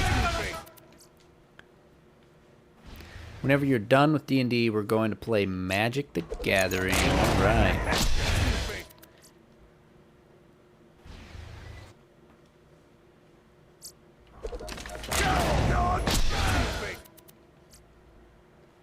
If you have many people pass a boulder, and the last one throw it, depending on the amount of people you could kill. So Creative, it sounds like maybe you've played some D&D. Every turn is 6 seconds in-game time. I didn't realize that.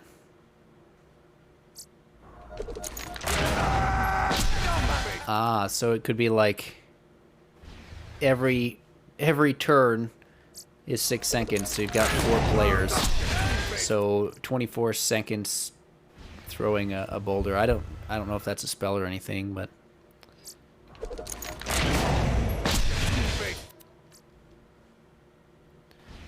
you know, Creative, there are, you know, online groups that do D&T. You know, you could get on. I don't know. I'm sure there's a forum, or I don't know, just a quick look for online D&D groups. Maybe the town where you are, you could go to, just go downtown and go to a game store and ask if they have any open D&D groups. A lot of times they will at game stores, especially if they do games in the back.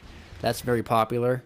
You could also, you know, leave your information there, and or just check in frequently and try to find someone. If you have a village,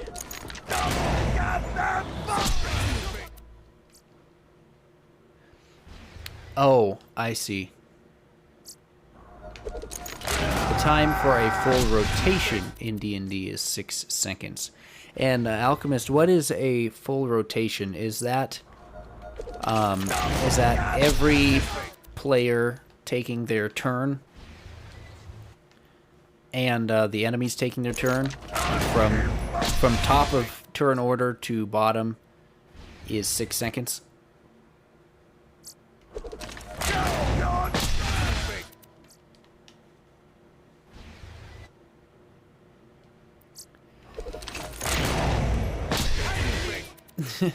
It's just Creative. I just love that you have all these facts about things that like facts that to me seem like they would only come from someone who has participated in that particular game.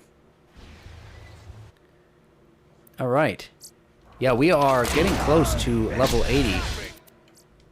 Getting very close. I have never ever, this will be a first, taking a character to 80. I've gotten to 72. I've gotten to like OP level 3. This is about to be my first character to level 80. 1 minute is 10 rounds. Hot dang. So everything that happens in D&D is, it's like players are playing things out in slow-mo, which is hilarious for me to think about. Well, I guess that's probably just strictly in combat, or combat-type scenarios.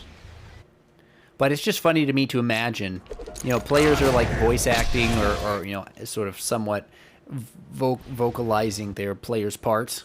And to imagine speeding that up so that everything that was said over an hour is said in a minute. I mean, just everyone's a total chipmunk. I find that really funny.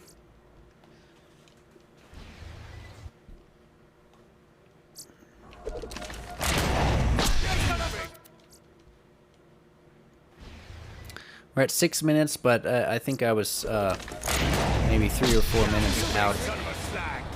Son of a slag. That's what this guy just called me, just said to me.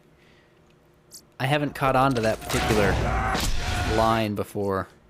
Probably because I keep killing him too quick, and now that I hit him, he said, son of a slag. Don't like Fireball as a spell? I don't know what makes Fireball.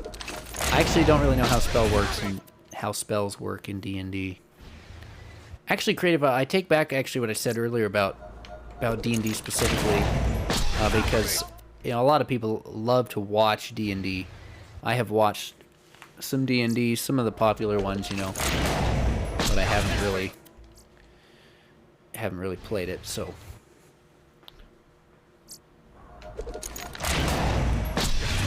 We're like 3 kills out from level 80. I don't even know what to do with myself. There it is.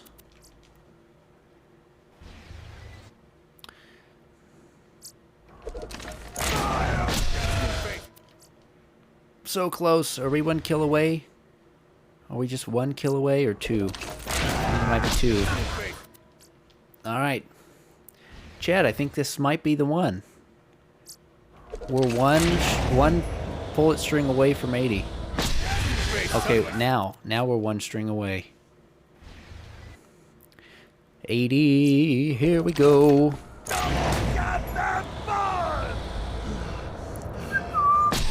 There it is. There it is.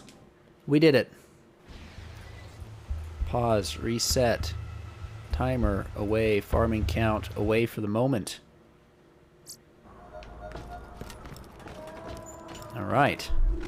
I have 9 levels to just put in here somewhere. 5 shots or 6.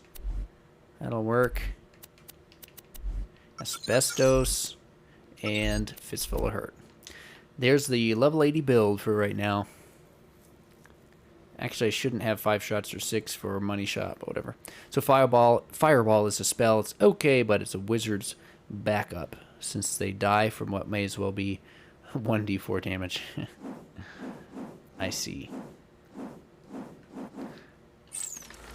Alright. Level 80.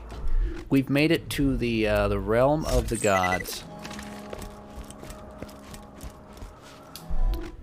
So we're going to go back to Talon of God and farm us a conference call.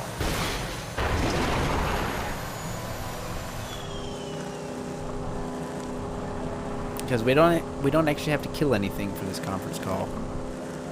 We just go press a button. Oh, Fireball hurts your allies? Oh, that's rough.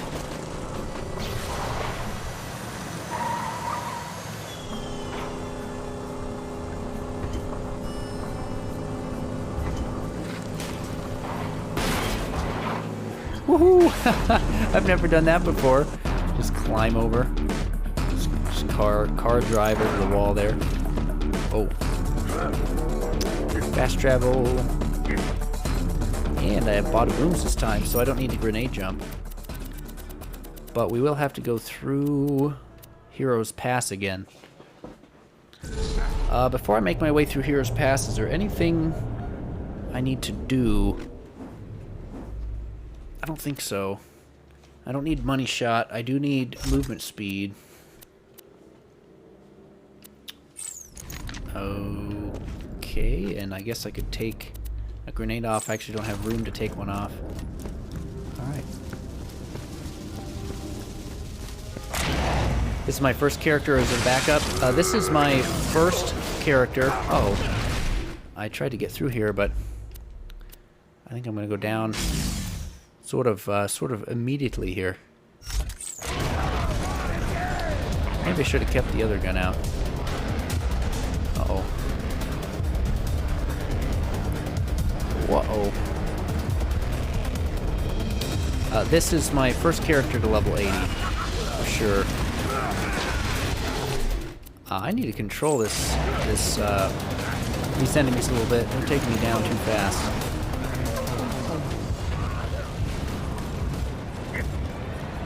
Oh, I gotcha. I was wondering why you were asking if there was a backup. I thought that was an odd question for Borderlands. Yeah, there's my backup level 80 character.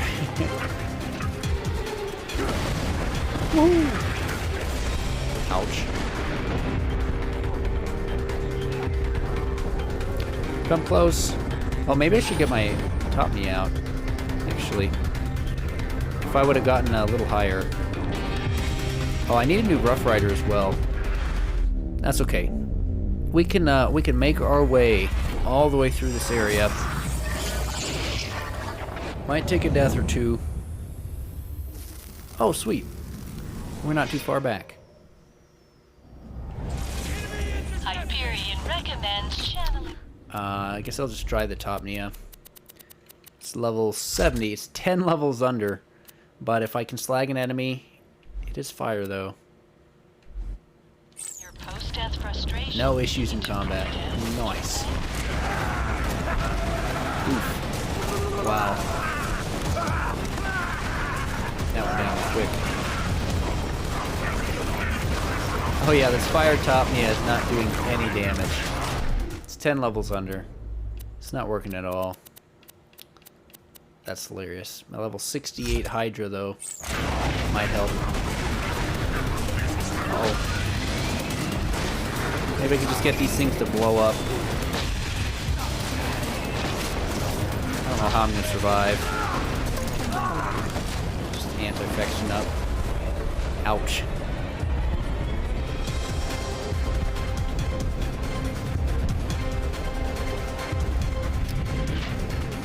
Close. If I could hit this guy, that's gonna be another rip. Having a pet Drake in a world where they aren't really a thing helps. True. You brought that over from... Uh-oh. This guy's got a rocket launcher. And he's just... Spawn camp. Spawn camper. Jeez. Relax, buddy. Okay, I'm going to try to control the enemies across the way. It's a bit of a quasar.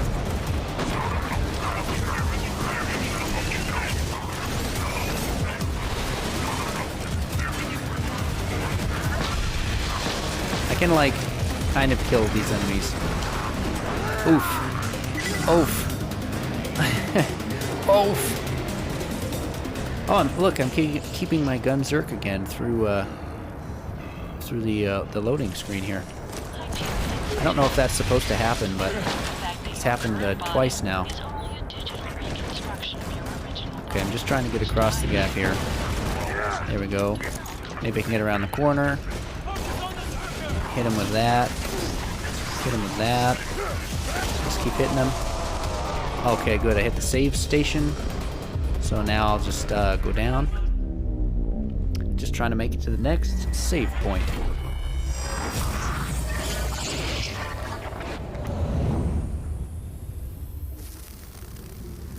Definitely need new gear. Move along. Keep going. Oof. Okay. Heals. So, anti-infection, I'm out of grenades. So, just shoot. Stand here and shoot. Find something to shoot at. It's the only way I'll survive. This is actually amazing. Level 68 Hydra with money shot, taking on some of the best in the business around here.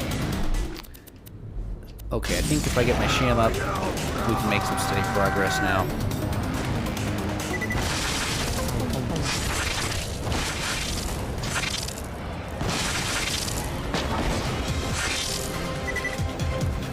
Can I get the gap before Berserk runs out? Ooh, I'm just gonna miss it. I tried to shoot it, and I didn't shoot straight down quite enough. That's okay. My Gunzerk timer will be reset, and I have Gunzerk, or I have my Bada Booms reloaded now. So one of them. Okay, let's try that again.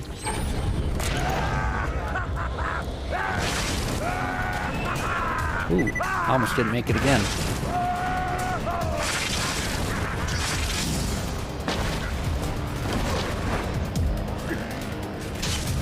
Oh, we can make it.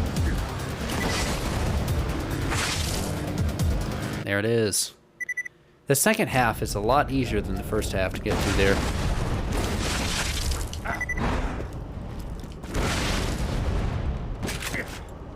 And actually, Fistful of Hurt, I don't want that for rocket jumping because it slows down the whole process.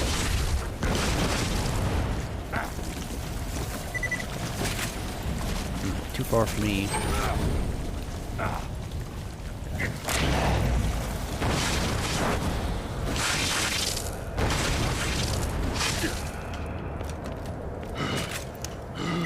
Just for fun.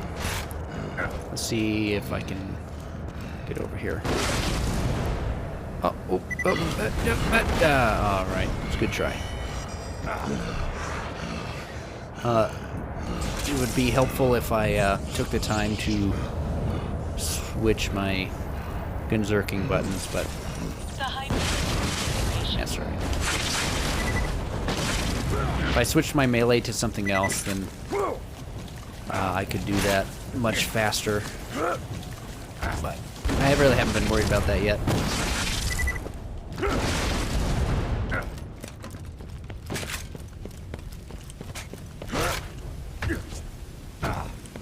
Hot dang. Level 80. That's good.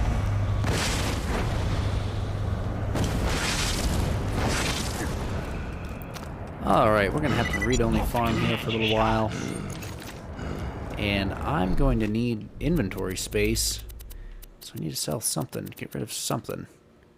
Pistol max ammo. Yeah, probably get rid of that. Rolling Thunder. Don't need that. Level 50 fastball. I'm going to hold on to that for a minute just because I don't have another one. Retainer will be useful. Hard to kill. Hulking Titan. That's what I picked up earlier, but... Ooh, I have a better cooldown rate now. This was my cooldown rate comm, but this has 47 cooldown rate. Okay. So, let's get rid of those two items. Perfect. So, now we're going to want this grenade off. Sham, definitely. I'll take, do I have a reload speed comm? Assault rifle damage. That's just shotgun reload speed. Cooldown rate, won't need that. I mean, max health might help.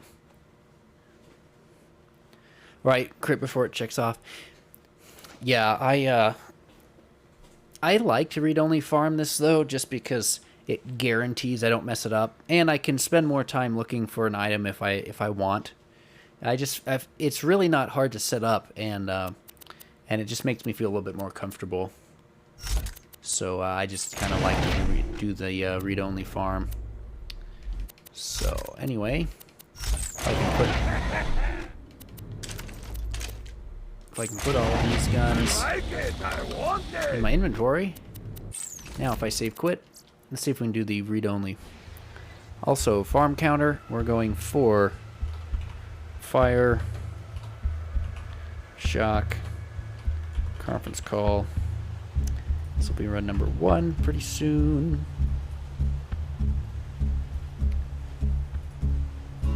Properties, read only, apply. Okay, let's double check that that is active. The little test I do is drop something, save, quit, reload.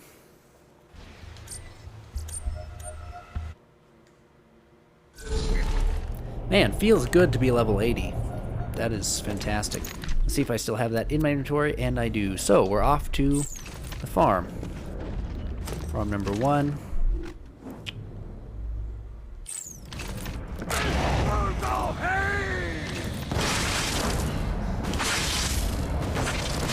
Woohoo!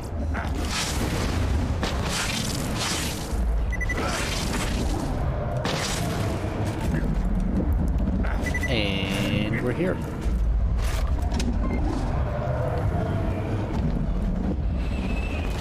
First try, what are we gonna get? I see it, I see something. And first try, a conference call. Restructuring. First try, conference call, that's pretty good. Jacob's grip, though. Not the one.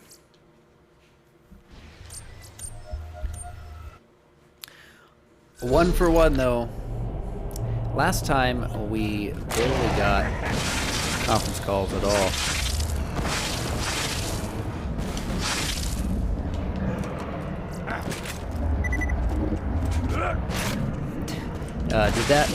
Did that sweet maneuver kill you? Kill the cat? Oh no. Interesting game there. Absorb shield. Oh, there's a blue relic. I was told that a blue relic is part of the drop pool, and so if you get that, maybe that was creative. I don't remember who told me that. It was either creative or Cupcake told me about that one. That was creative. See, glad I remembered that because I found that blue relic.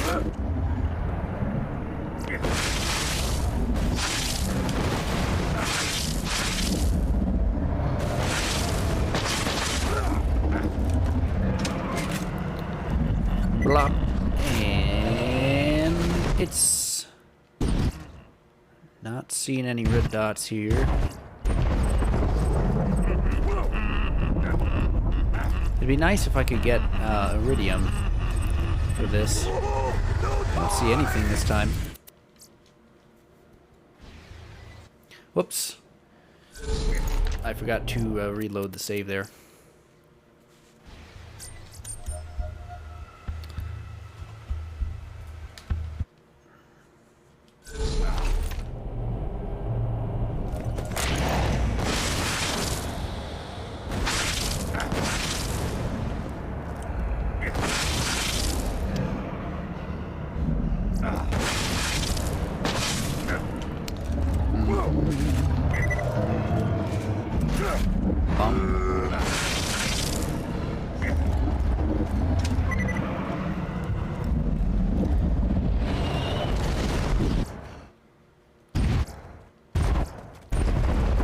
Again, I didn't see anything, but there is a blue relic, so that must be the... Oh, there it is. There's another conference call. Hot dang. At least we're getting conference calls. This one is matching grip, though. Torg, stock, and manageable sight. I want to look at the parts to this real quick because... Where are you, parts? I just want to make sure I know what some of these parts are doing.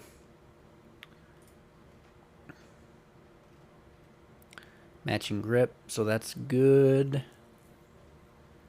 And then, what does Torg stock do? I feel like it's okay to have.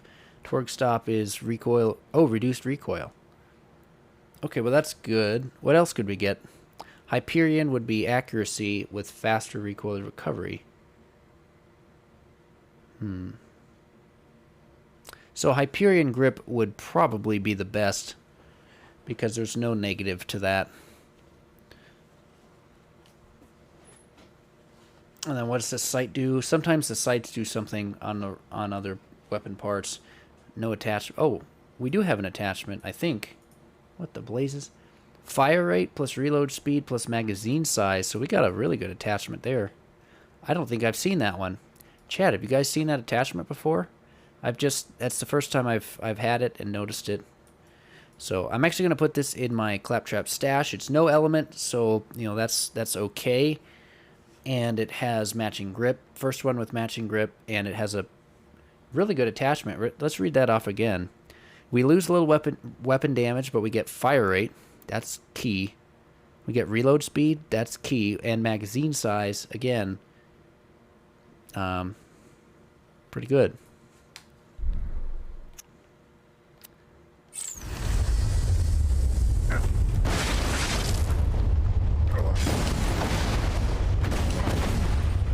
Okay.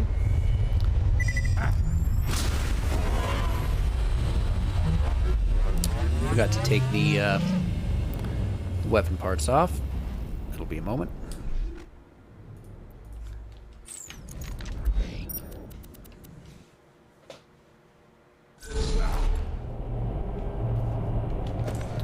I'm glad you are enjoying your game there, Creative. Seems like a fun one.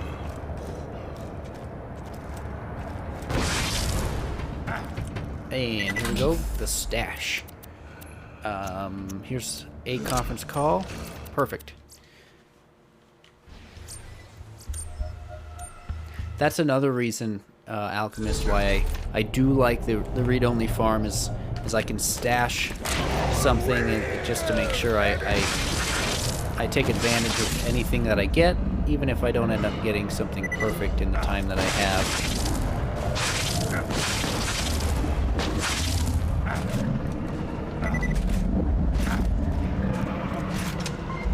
Creative, I can't wait for the twist when that game is actually Detroit Become Human, and you're actually just playing as an NPC in someone else's game. That's classic. Blue Relic, shotgun damage. I think it took my legendary slot.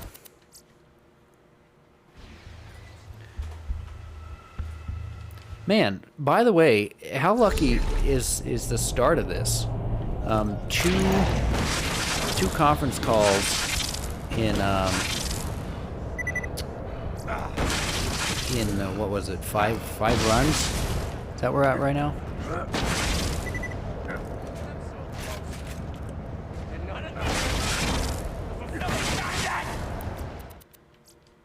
It's just the same thing, but with extra steps.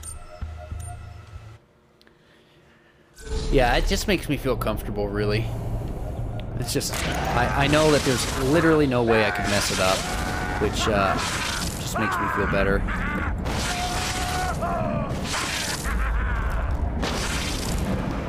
Because if especially if I'm going to be farming this quite a bit, like I think I will be.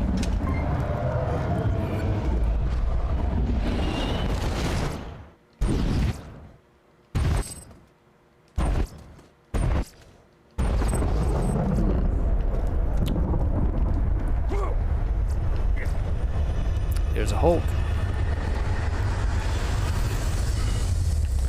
See, and I also don't really want to lose runs because sometimes I don't see.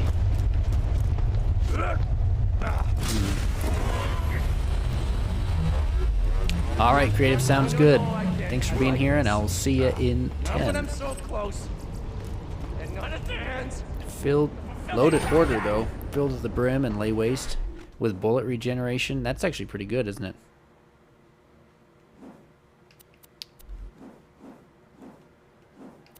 Filled to the brim. That's pretty good. Lay waste is a different skill tree. Oh, critical hit damage, so that's good. And bullet regeneration. I feel like I should take that. It is level 80. Let's take that. Stash it.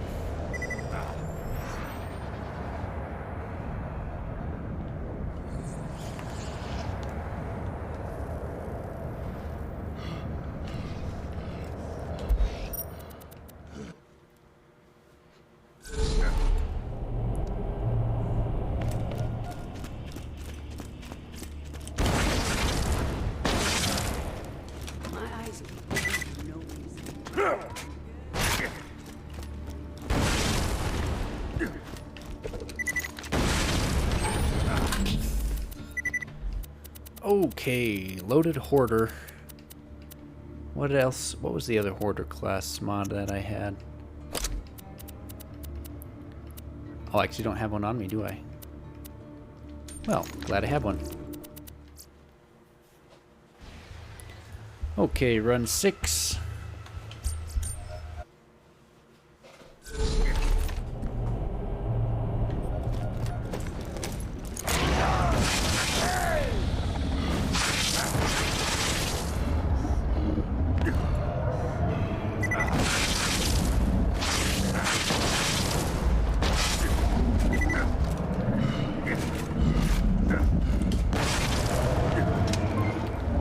Blanc. What do you got this time, warrior? I see something. It's a grenade, I think.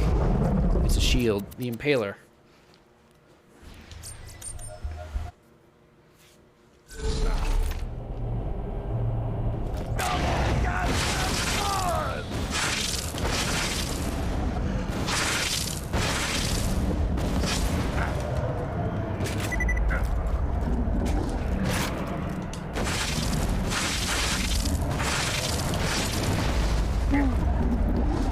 Rocket jumping is a lot of fun.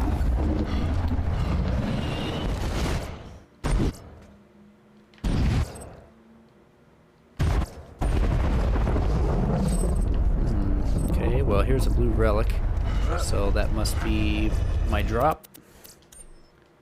Oops. Every time I hit that achievement tab.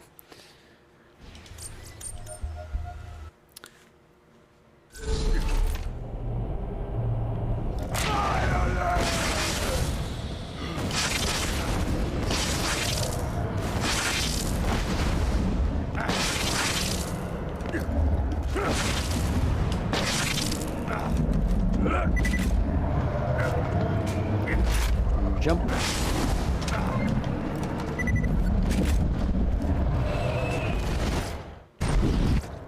There it is. Is it the sniper? Saw it. I saw something. There it is. Wait, where is it? Hiding. Yep, barking volcano. Now barking is, what was that, damage attachment? Pretty sure that was damage attachment, which means we have, yes. Means we have this little damage accessory.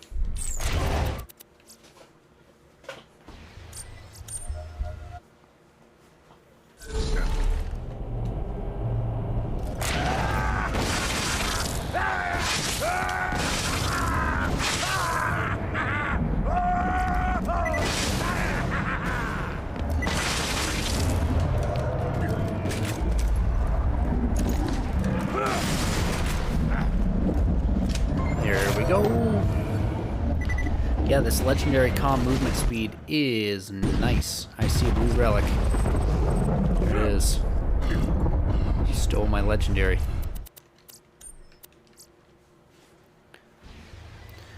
Oh, we're on, I think, run 8. I think I skipped one.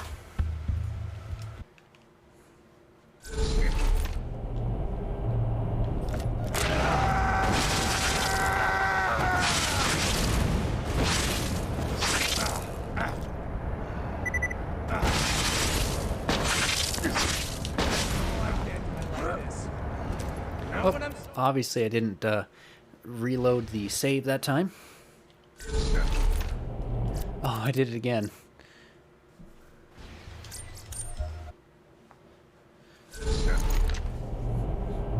You know, you just get going so fast.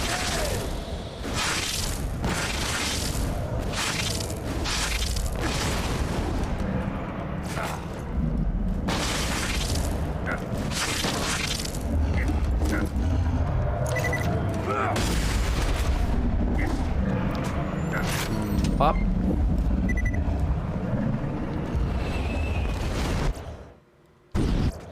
There, looks like a fire. It's a sniper. Monstrous. Oh, that has an attachment on it, and I need to remind myself what that attachment was. I think it was damage magazine size. Or magazine size. Yep, that was magazine size. Run number 9.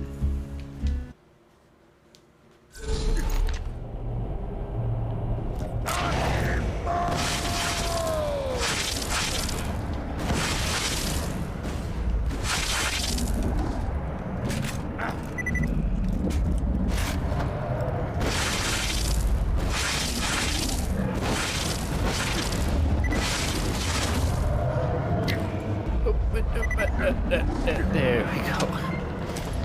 I jumped a little too far inside the monster's mouth. Oh, there it is.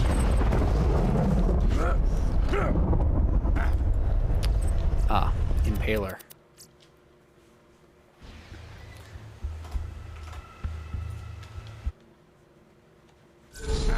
Oh, I forgot to reload the save again. What happens, you see, I keep doing this. I update the farm counter, and then I forget to reload the file.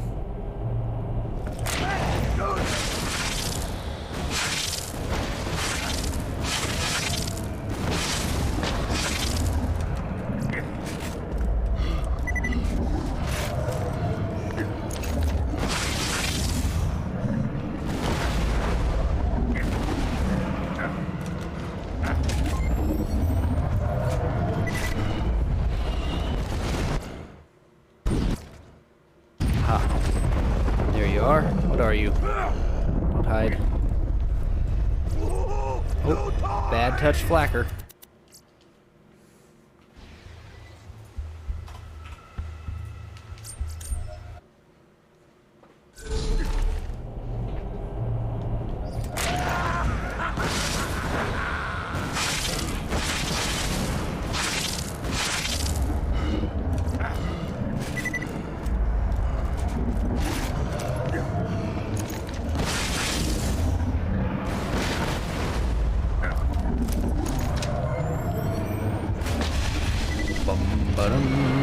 Ba-dun-dun. Huh. Didn't see anything that time.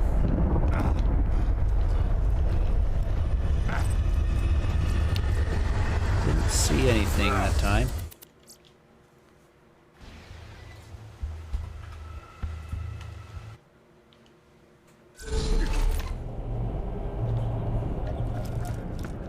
Oh, did I think I forgot to do the thing again. Gotta reload that save.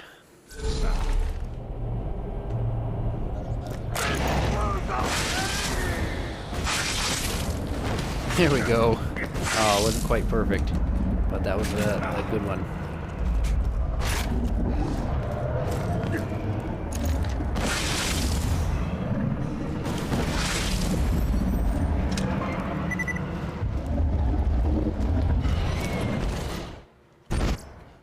Aha. What are you?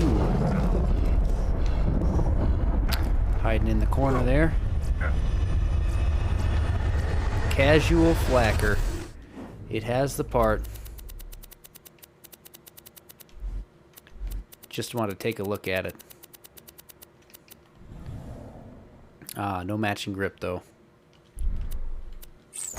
It has all of the parts that we want on the conference call.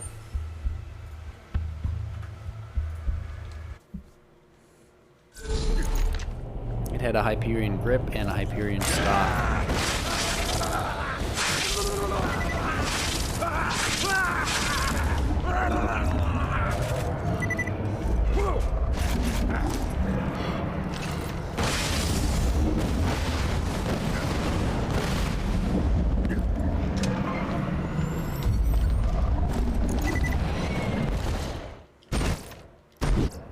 See it?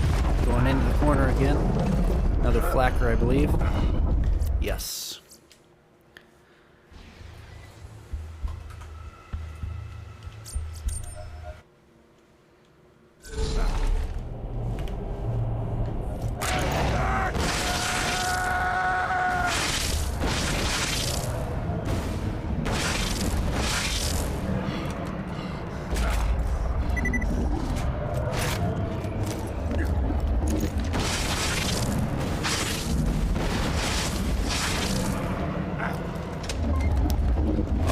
Bum ba-dum, ba-dum, bum bum.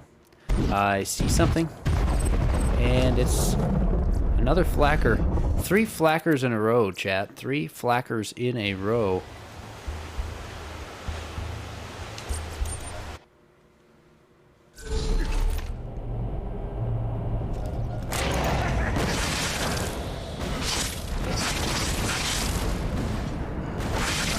Hello, Craze Badge in 09. Welcome to the chat. Welcome to the stream.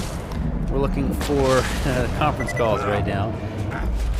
And we just hit level 80 on stream today. First time ever for me, so that's exciting. Next, we're actually gearing up. We're going to go take on all the raid bosses, which is something I haven't done either. The head drop. You guys happen to know, chat, if a head drops, is it does that take over the loot pool? Craze Badgin, what is your favorite Borderlands 2 character? We get a lot of Mayas in here. We got a couple of zeros.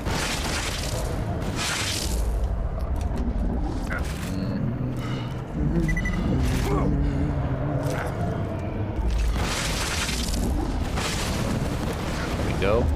I'm getting pretty good at these rocket jumps. Well, I wouldn't say really good, or maybe even not pretty good, but I'm getting better.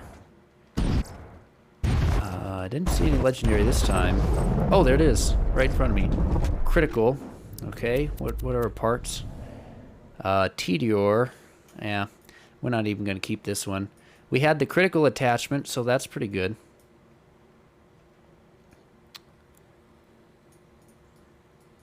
Nice. But this is Tedior grip and bandit stock. But critical attachment, so that's why it's called critical.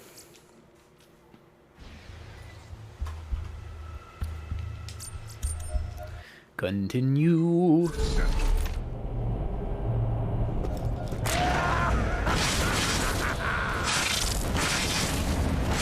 Whee! Hey, that one was pretty good.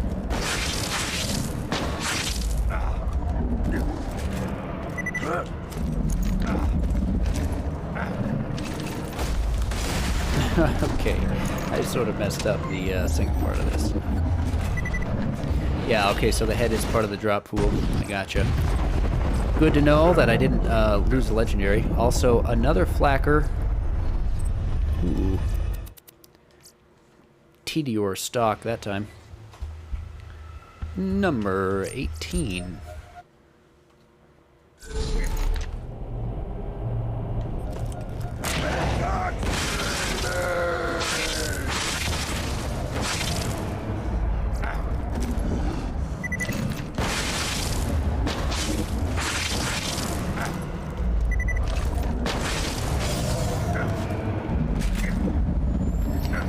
Bonk.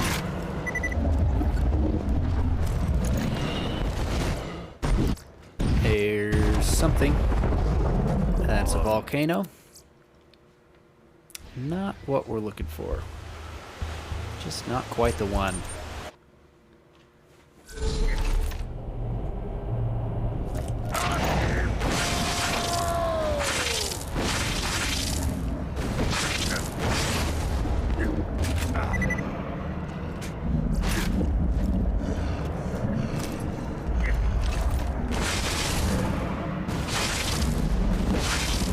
Ah, I've got it figured out.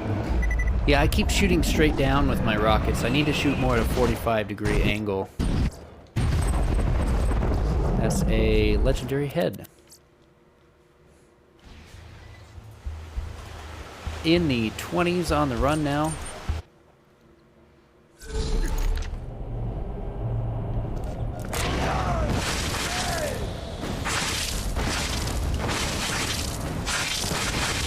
Okay, just get over there. I was kind of floating around in the wrong direction here.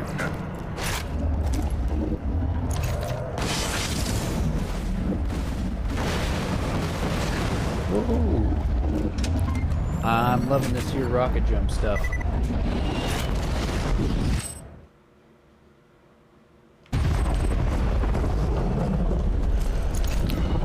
skin. Oh, head drop. Purple head drop.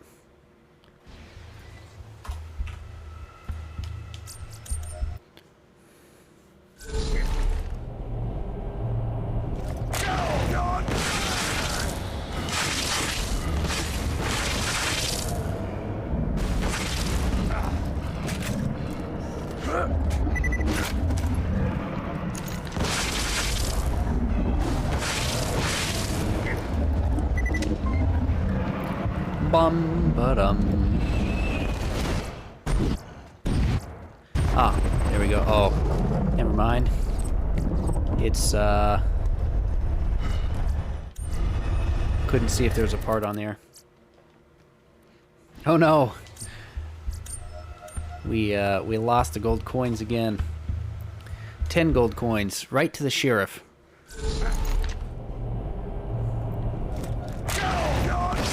Pow, right in the kisser.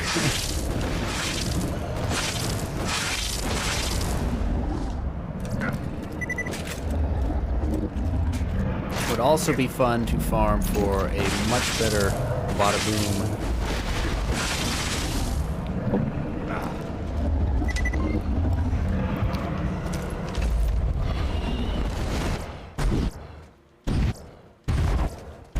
Didn't see anything this time. Purple went flying. Don't see a head, don't see a legendary. Yep. Must have been a relic or a head, or the rare chance we get nothing. Stop screaming!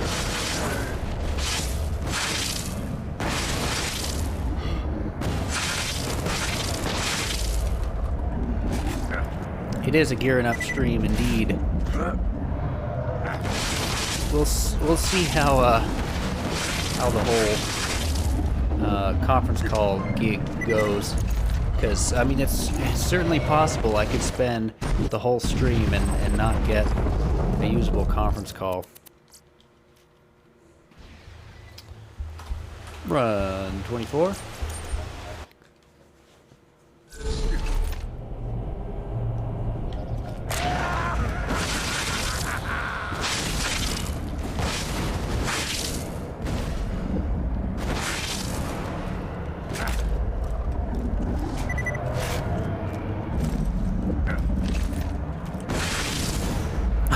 Oh, there we go.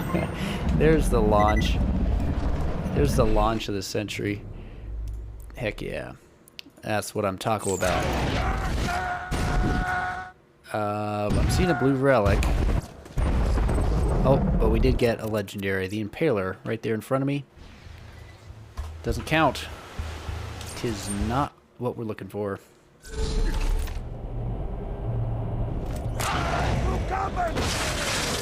3, 45 degree, 45 degree. Cyanic mode, indeed. Yes. I'm figuring out how to get myself started, launched. There we go. Once I'm in the air, it takes a little practice on like distance facing the ground to make the rockets that you shoot land and boost you forward. Homing electric leech. This is a lot faster farming than ever before, because I never did rocket jump. You know, I'm just thrilled with things I've been learning here.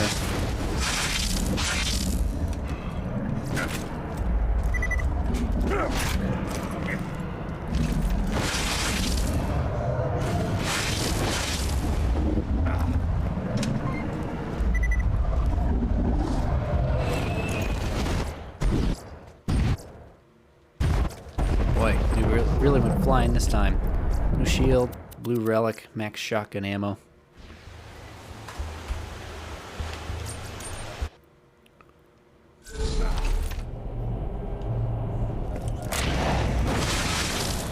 Oh, I went nowhere that time.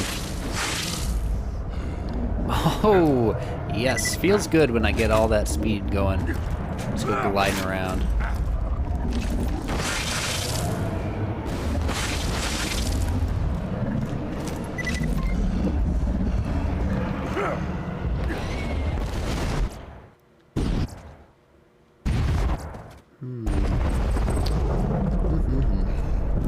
There's a blue. Is that a relic?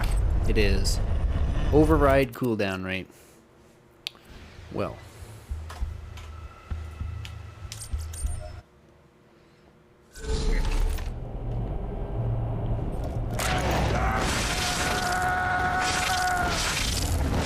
Yes. The pogos are becoming a reality.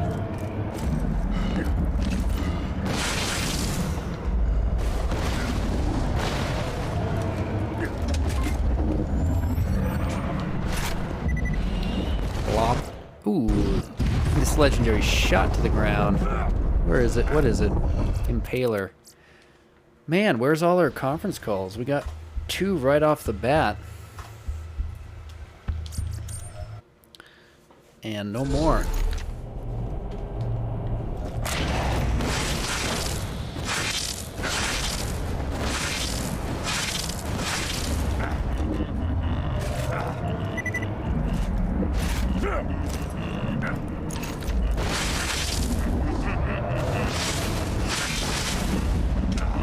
Perfect launch onto the button that time.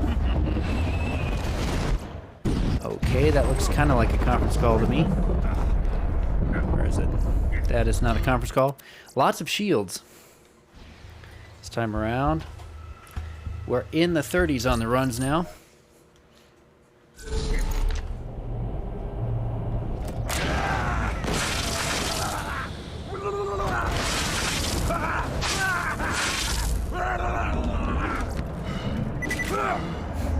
Salvador's, oh man, I can't imagine what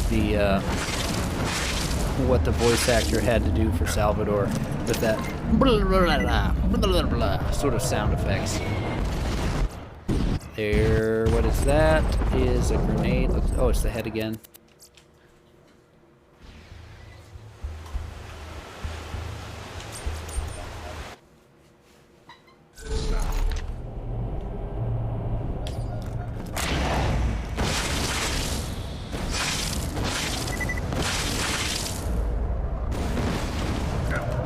The dunk.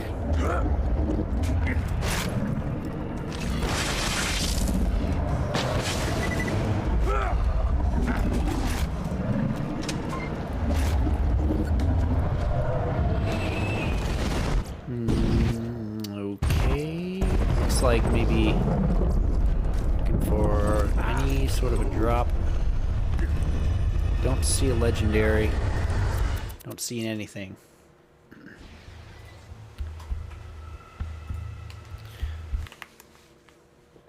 Ba-do-doo, ba-da-do-doo.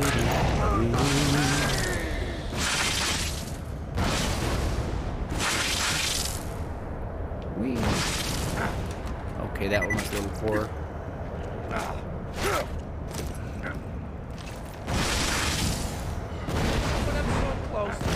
Oh, obviously forgot to reset. There we go.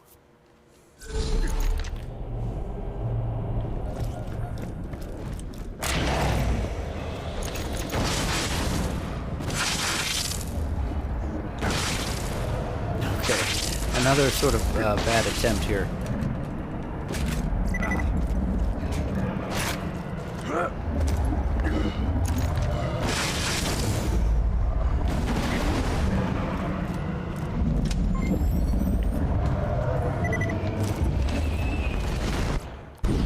Okay, that is a head drop.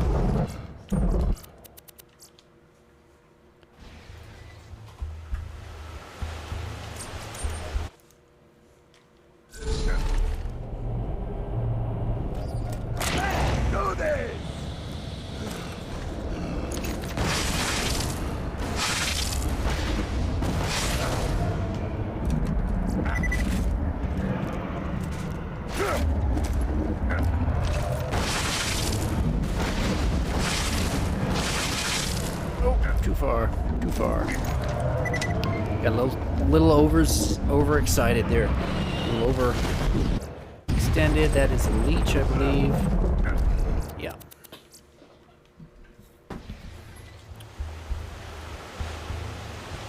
Run 34.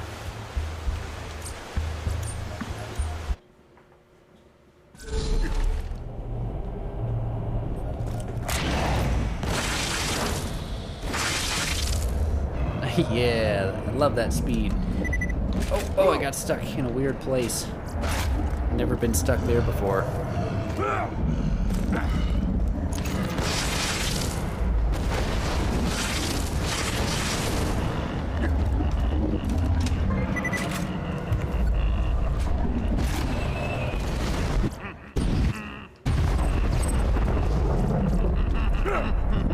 Not seeing a legendary. Okay.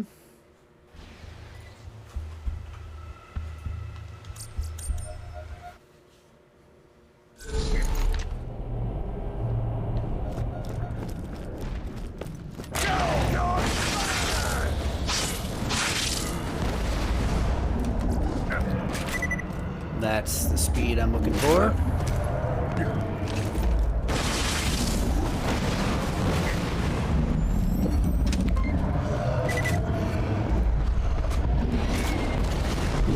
And drop what's over here. Impaler. I like that things are level 80.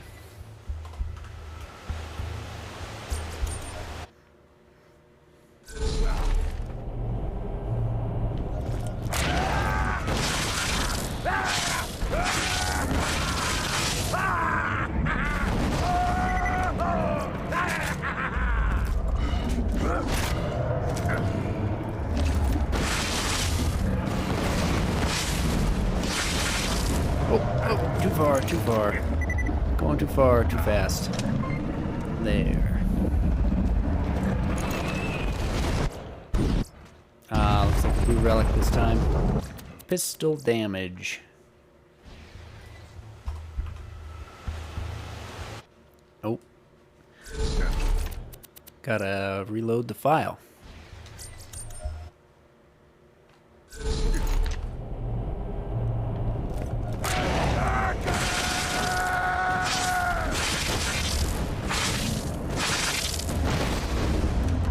Yeah, the left bada boom definitely lags behind the right bada boom.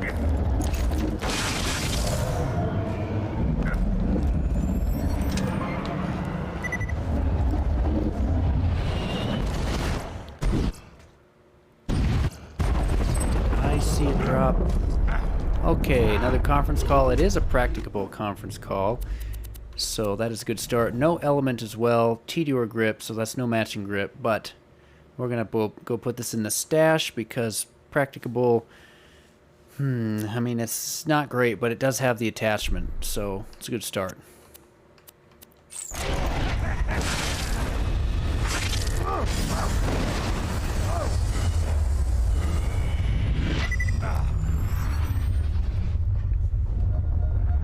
We'll have to see if practicable is going to be... I feel like it's going to be better than even with the matching grip, just damage-wise.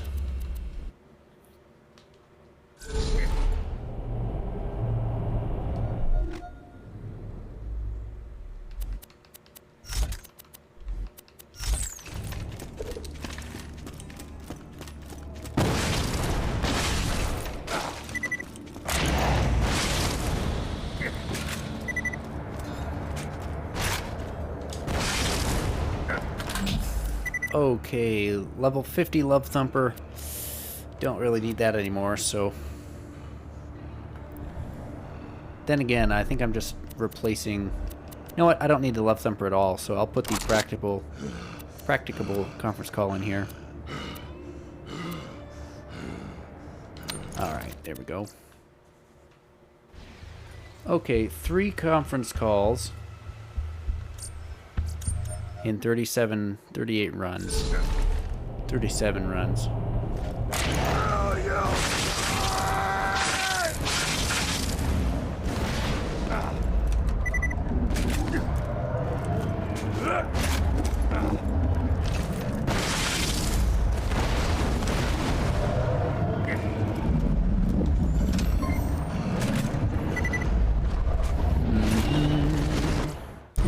we get? Head drop. Okay.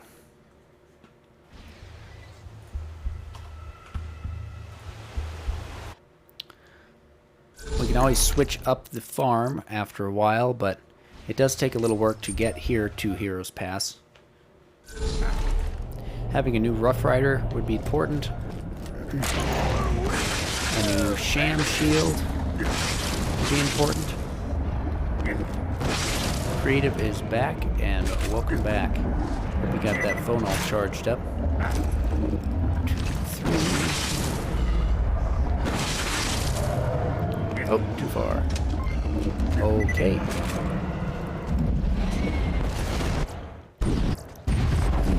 Ooh, oh, is that just a flacker? 40. Oh, on PS4 now. Okay. Well, welcome to the stream on PS4.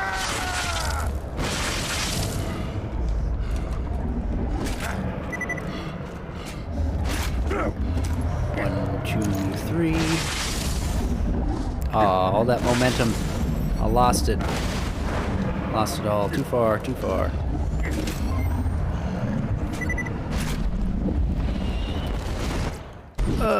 Oh, it's a corrosive leech, that run. Glad it's good when I see the Cat Game's first tutorial is on how to meow. That is probably the most fundamental control for a cat. I have a couple cats here, and that is definitely the first thing that they learned how to do.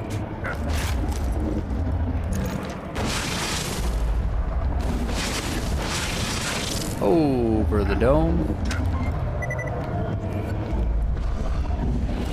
Well, what do you think about your new game? Your new cat-tastic game. SMG max ammo, huh? That SMG max ammo stuff could be good for Axton.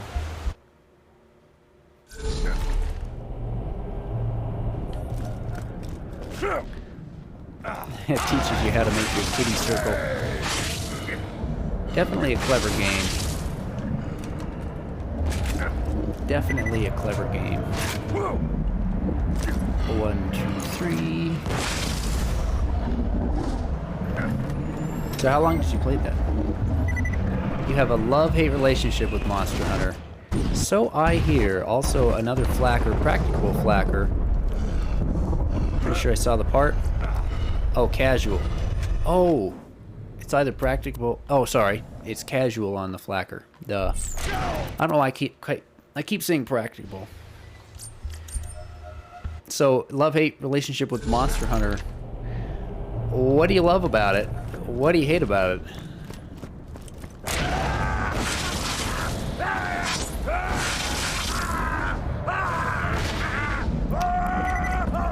I'm trying to work on these pogos while I'm doing the farm here.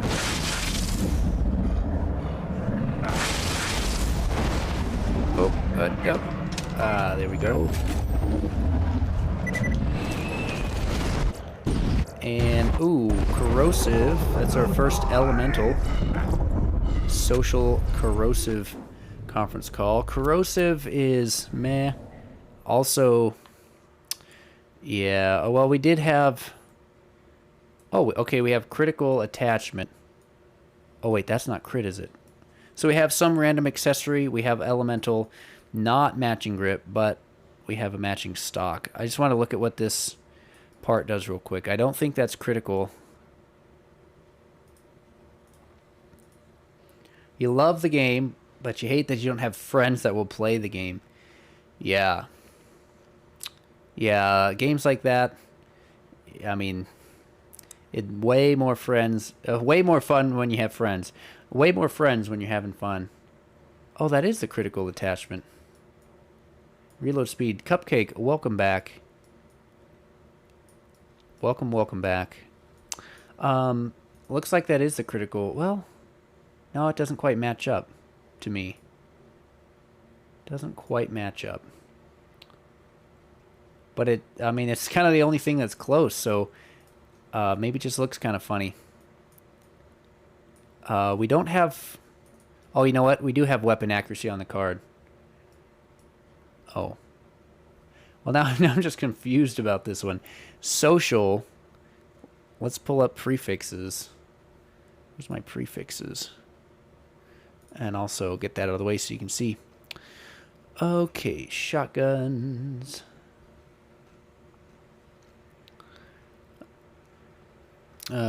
Creative is playing a game called Stray. I've never heard of it. It seems to be having a good time on it. Shotgun. This is Hyperion. Social is a general boost. Okay. General boost. Well, I don't know if I should even take corrosive, really. I just need fire or shock, and it's not practicable, so we're just gonna leave it to the void, really. Run 43.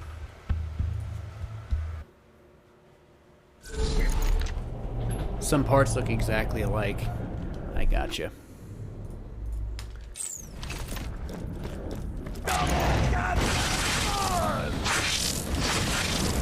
All right, did you guys see that sweet rocket jump right there? That was epic. Epic for me, anyway. 2 in a row.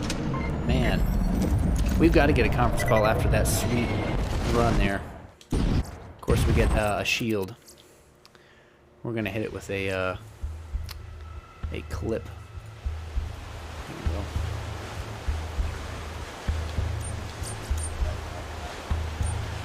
Run 44.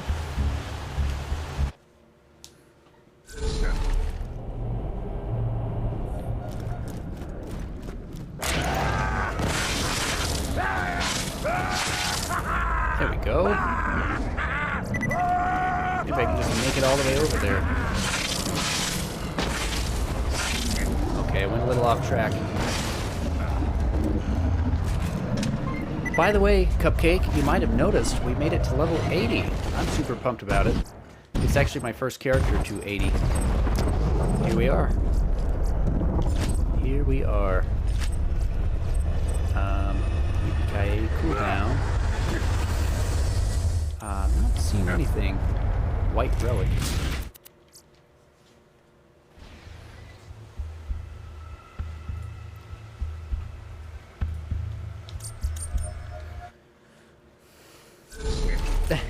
There's another game that I haven't played is Titanfall. I thought that was like a multiplayer game known sort of like a Call of Duty-esque style. I'm pretty sure every game that Creative plays besides Borderlands 2 I have never even heard of. Or not heard, never played. I've heard of Titanfall. But there's a blue something, blue relic. What is it? What is it? 54% max health. That actually might be nice to have. I know. You know what? I'm actually gonna take that max health relic. Get me out here to the death zone. I'll get rid of my old ruby. Whatever else I have in the stash, it's got to go. It's just got to go. Sanctuary.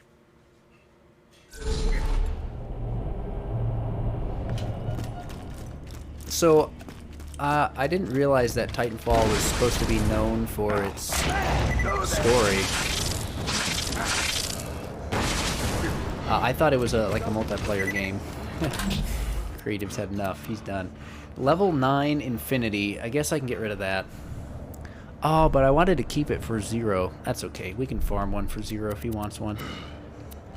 Also, it's level 68 Rapid Infinity we got to drop from the Loot Midgets. Never used it. Never did use it.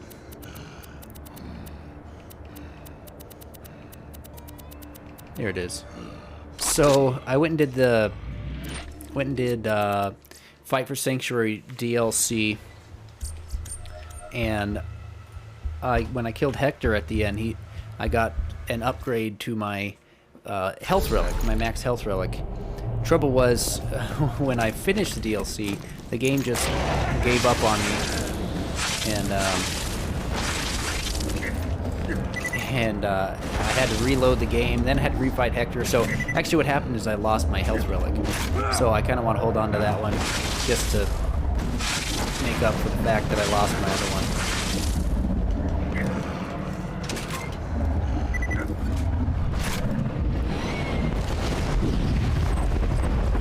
And another blue relic. Ooh, but we got Banbury. So Banbury is again the damage attachment. I thought.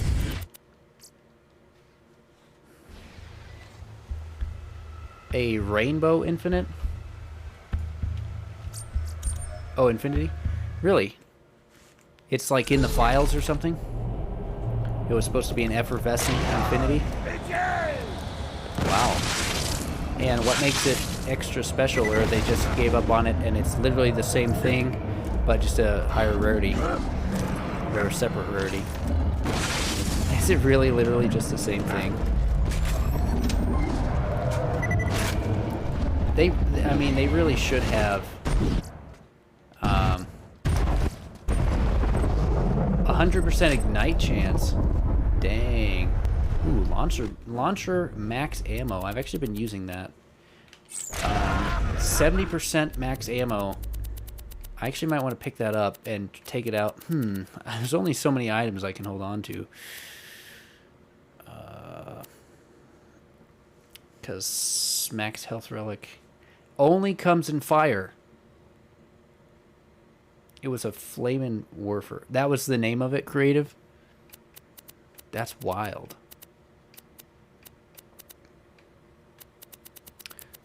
I thought I had a... Oh yeah, launcher max ammo 50. I don't need that pistol max ammo, but also... Man. I actually want to take this launcher max ammo. That's going to help my something. It'll help something. Ammo relics are good for the peak. Gotcha. I haven't found a higher than a +3 grenade relic yet on this playthrough. Oh, too far. I don't know what to give up though. Maybe one of my conference calls can go.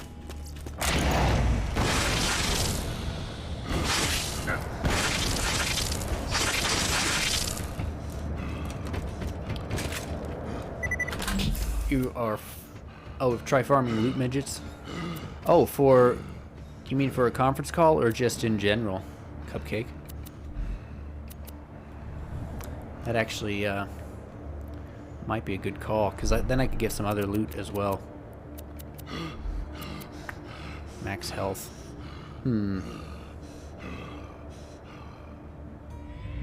Oh, the relic they drop gives health and ammo. Okay. I'm gonna just get rid of this health relic. I'm liking this launcher stockpile relic, because I was getting good use out of the launcher stuff for a while. Then again, I have a sham now. What are the is that like the bone of, like, the ancient relics? Bone or skin of the ancients or whatever?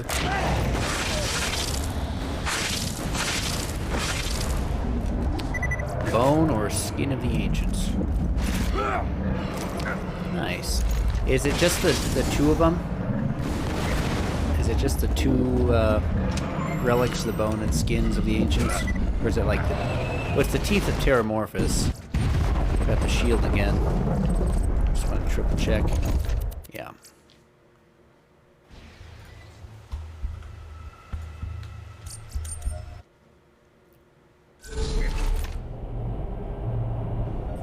No, there's a lot more, huh? Gotcha.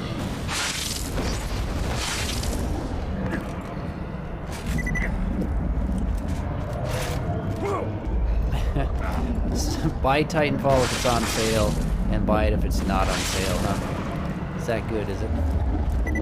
There's damage relics as well. Sweet. And element. So, those special relics that drop from the loot midgets, are they the best version of, like, cooldown rate relics? And maybe there's not cooldown rate, but you get what I'm saying? Like, can you get the highest level max health relic and then go get the equivalent ancient relic and it can be higher? Are like they the best versions of these kinds of relics? Hopefully you get what I'm asking. Sometimes I ask things in weird ways, but I think you get me. Better than normal. Okay. Yeah, I haven't really ever farmed those. Also explosive damage relic that time. Mostly.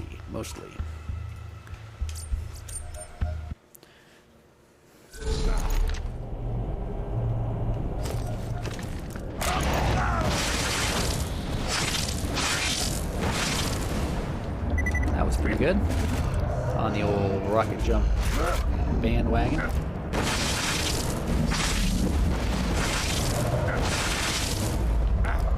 Health relic that gives health regeneration, if you remember. Oh, is that a sniper? Yes, it is. With the critical attachment. So that'll be 20% extra crit. 120. Just farm for a bit and see what kind of relics I like. Yeah.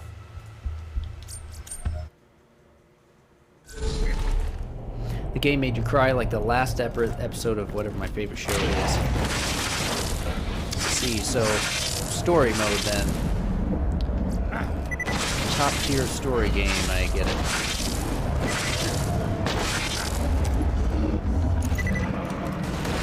So I understand.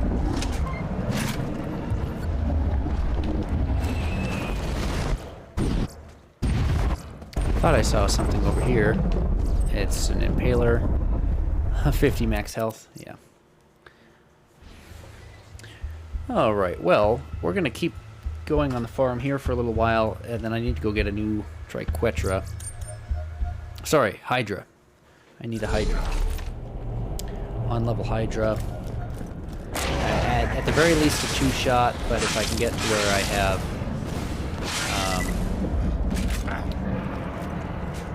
like almost a perfect Hydra, that would be excellent.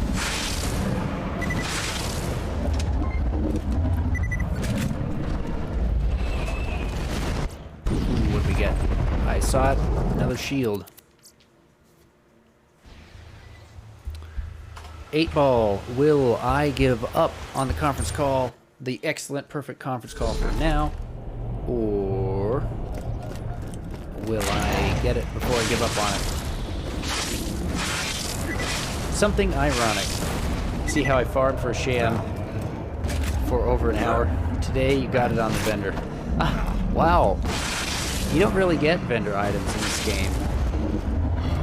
Like, I check vendors at... Well, actually, I don't really check vendors anymore. Start of this playthrough, I checked them all the time. Another shield. Another shield. Ooh. Splat gun. Without a doubt. All right.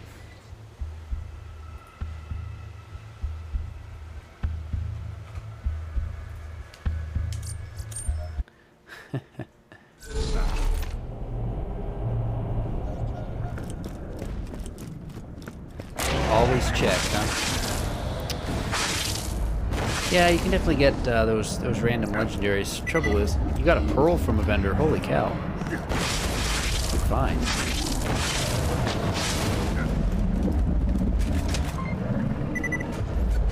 A perfect storm. Hot dang. So you can really get some stuff from vendors. Maybe I'll, just for fun, maybe I'll farm vendors for a little while. Really? Really, game? Are you gonna do this to me right now? Wait a minute. Okay, at least it's not matching grip. Practicable. We got another practicable one, though. But, I mean... Well, slag... I mean, it has a use. It does have a use. Alright. Out we go. Cupcake, I think you were here when we got the level 50 slag. Practicable conference call. That was the second element one. I need more game variety. Like on stream, or just sort of more game experience for different games. I could farm the handsome sorcerer. Oh, he drops. We'll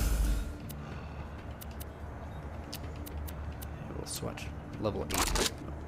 He has a bit higher chance. Oh, for the conference call specifically. Oh, yeah. That's not a bad idea. Okay, chat, tell you what. We're going to pause on the conference call farm. I will have to go to Tiny Tina's DLC after a while. So, it's time to end read only. Read only apply. Okay. Either just get more game variety. Right. Yeah, I'm kind of the type of person in general who I do something until I'm really good at it, and then I just enjoy sticking with it. But so I'm not really worried about it on like a personal level. But for the stream, I do have things I want to branch out on. Overall, it's good to play. It's helpful as a streamer to play concurrent games as long as I'm interested in it. That'll bring in some more followers just to get some more fun in for the chat. You guys will have more fun with more people to talk to. But I want to play some of those older games just because, I mean, older games are way cooler. Way cooler. The money shot farming is better overall. The chances on normal kills. Yeah. Yeah. But we got a couple conference calls, and the who need variety when you're having fun? That's right. That's right. I just want to make sure if I'm off. There we go. There we go.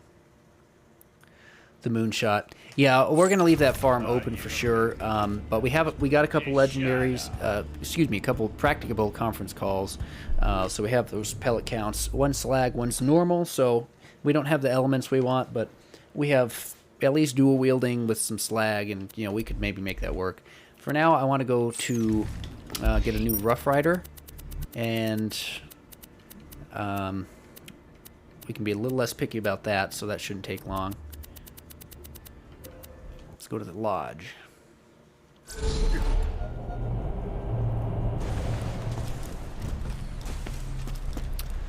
I'm really not big on like current games. Or I guess I don't know. I don't pay attention to the current games. It just seems like there's just way too many games that are not fun because like there's a core gameplay that's fun, but I don't really want to spend the time, hours of time, like waiting for something to unlock. A lot of that free to play methodology has really creeped its way into bigger budget games, which too much hype. Yeah, that's exactly it. I mean, I think we all agree. We get 3 level 78 Rough Riders before into level 81. It's so Kappa cool. Uh-oh. Let's see if I can even kill this guy. I actually had a little trouble killing this guy before. Also, this is such an uphill. I'm gonna have to jump. Okay, let's get at least a Rough Rider on for now. Oh, maybe Anti-Infection is kind of my highest level grenade. Well, I could do Skyrocket. I actually haven't used the Skyrocket in a while.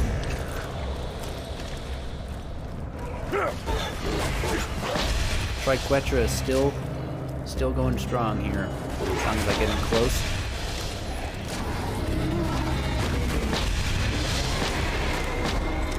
Well, okay, maybe not that strong.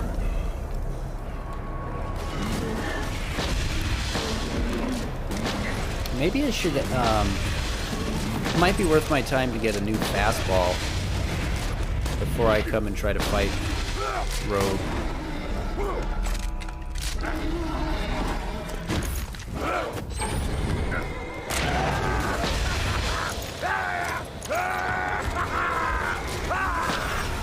Because I'll probably just do the method that I did last time with the grenades. That worked out well. All I need is to hold some critical weapons and have a fastball. Enough fastballs to take them out. It might even still work, but I don't know. I'm going to need new fastballs at some point. Oh, yeah. This is man, Skyrocket. Glad this thing stays on level. It made it easy. Also, no first try.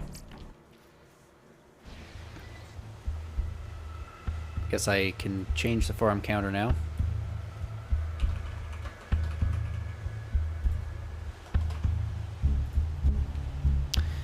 Yeah, all these new games, you know, they're supposed to look really good. They're supposed to, you know, they really promise a lot.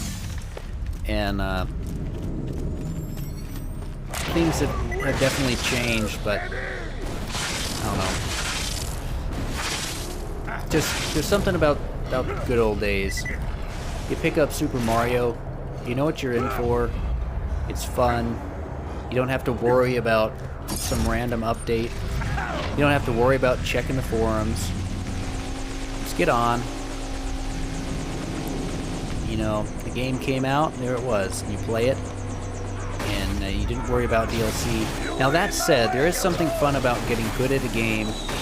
You enjoy a game, and then they make something more for you to do in the game. That's cool. But what's not cool is we're gonna make a shell of a game. We're gonna purposely make a core gameplay that's really fun. Just make a tiny shell of a game, and then we'll make the content later to sell to you later. That is not fun. Not okay. So anyway, if there's a game that sort of fits my fun criteria, those are the games I want to play.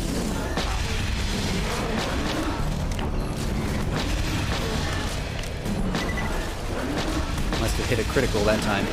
I almost one-shot the bully monk that I couldn't one-shot before. Also, all this bullet deflection, my goodness.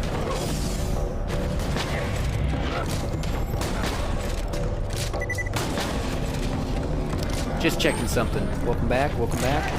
I was just expressing more opinions about current games that are being released, and that I just like the old style. Release a game, there it is, you know what you're in for, let's play that game.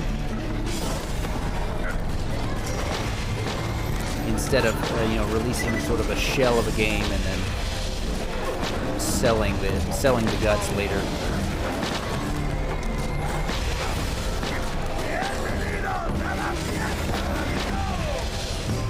Also, I feel like people's taste of music, slightly off topic here for just a moment, people's taste of music tends to develop when they're younger. And so I feel like it might be similar for video games. The type of video games you like develop when you're younger. There's a drop. Ooh, not looking good. Left side is Tedior.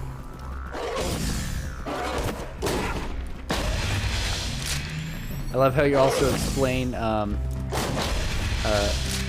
Borderlands 2 with that. Yeah, I know. I feel like, Borderlands 2, I mean, it was definitely there. I jumped on the bandwagon when, like after a lot of the things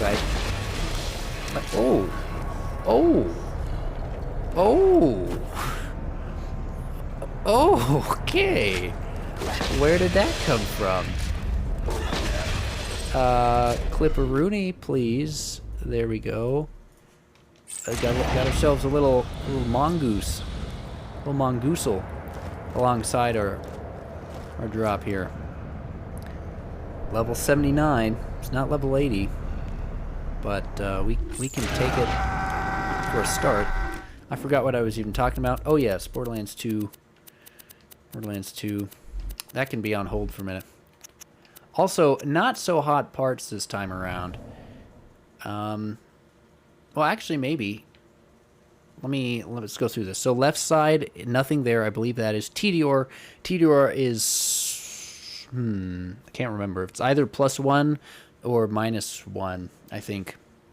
And then Anshin up top, I think it's +1 or 2.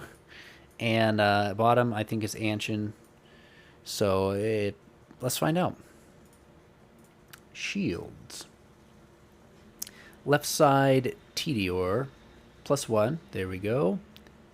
Anshin on top and bottom is +1. Okay, so +3. So, all right. We didn't get a negative part. It's one level under. You know that. I mean, that's okay for me for now. Let's check out this this gift we got from the gods. The gift from the gods. Okay, well, Vladoff barrel, so that's good. Oh, look at that. We have missile speed attachment. Okay, that'll be fun. Okay. Bandit, exhaust, and Tediore grip. Weapon parts, where you at? Before you forget, the shotgun fibber is great. You're currently playing with it on your pistol-only Sal. The shotgun fibber. So now that's not the ricochet fibber. That's the one that just shoots a bunch of pellets. Correct? So fire rate and missile speed is the Vladoff barrel. Sorry, Chad. I just got so excited about all these drops we got. My mind totally went away there. Just totally lost my mind. Tediore is reload speed. But we lose damage and magazine size. Tediore grip. Bandit, so magazine size on that as well. The sight is Bandit, and that sight gives us accuracy. And then, of course, we have missile speed. So, I mean, you know, it could be better, but it's not terrible. And we have missile speed attachment. And it's level 80. Let's just shoot that thing. Beautiful. I don't know that missile speed is really what we want for this, but you know, whatever. I think I need to just go through and sell all these random guns. It's a bad one because you don't want rocket speed. Yeah, it is unfortunate. It is unfortunate. Yeah, I felt like I was all excited about rocket speed because usually that's good, but just the way the Mongol works, it's fun to have it go real slow. Okay, we can get rid of a lot of these guns, like the Slaga, level 50 conference call. We'll keep the Bada Boom, 50 Snyder. We don't need this Vladoff launcher anymore. Actually, well, we have a Topnia, which is a Vladoff rocket launcher, so that's fine.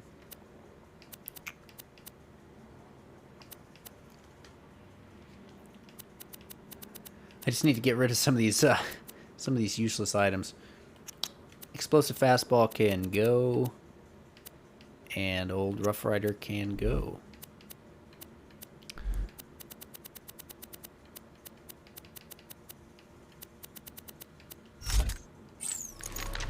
All right, well, second run, and we got a little world drop there.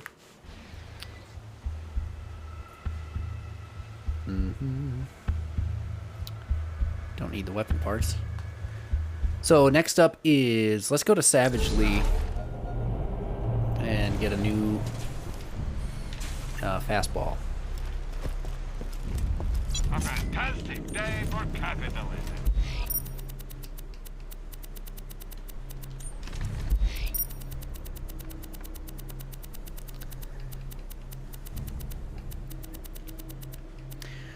So where does the Mongol drop? Where's that one supposed to come from?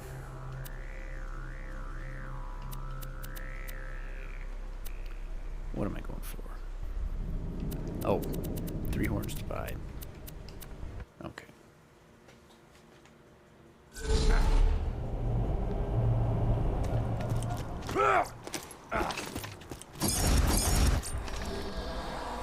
And we have our rocket jumps this time, so...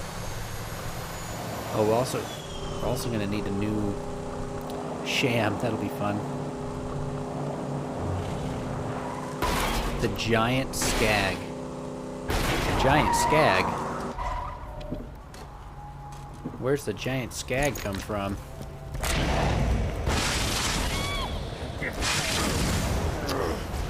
Huh.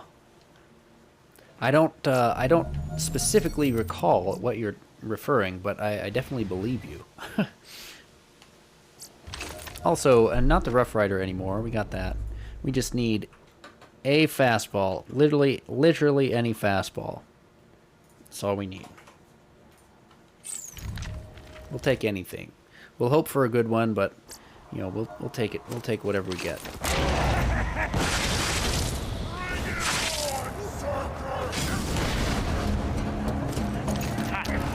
Actually, it might be faster for me to rocket jump a little differently and get over here a different way. Dukino quest line. Alright. Well, that'll be something I do at OP10. Where are you at? Oh, have I not done this mission? Wow, I haven't done this mission, chat. Okay.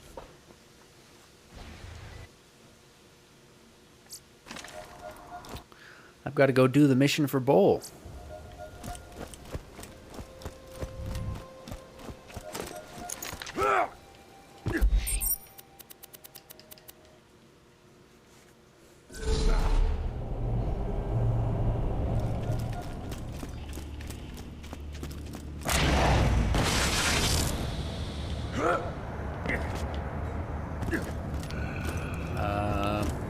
Lilith? Oh yeah, Flying Sanctuary. Lily? Lily of the Valley. Maybe I went too quick. Always do.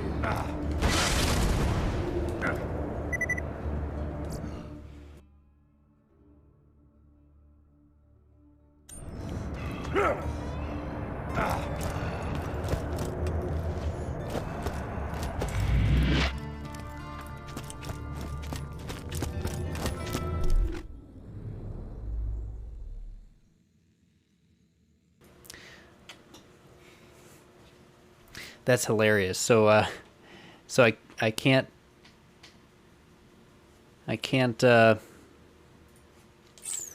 Oh, that is funny. Oh well, that's okay. What the heck? We do have. Oh, I just got rid of that fastball. Right. Wonder. It's okay. I wonder if the Skyrocket can crit. I think it probably could. By the way, three-way Hulk. No matching grip though. Still, two-shot. That's right. I always buy guns you don't need. Oh yeah. Good call. Because I forgot to reload the game. That's okay. We have a couple conference calls. That's we'll make it work. Okay, forget about fastball. Let's just see how we do against Bull. Sorry, not Bull. Rogue. Rouge. Of course, I could make my way back there and complete the farm, but yeah, that's all right. Sorry, complete the quest line, the main story here.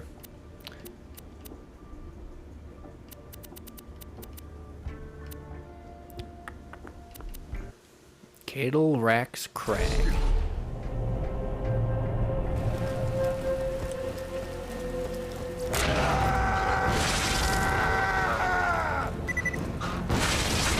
Downhill.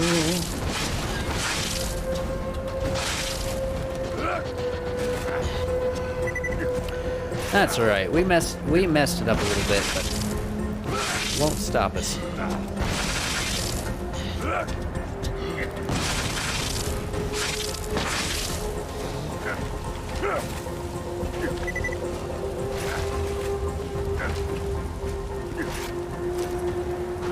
Oh, that is not not what I was looking for there.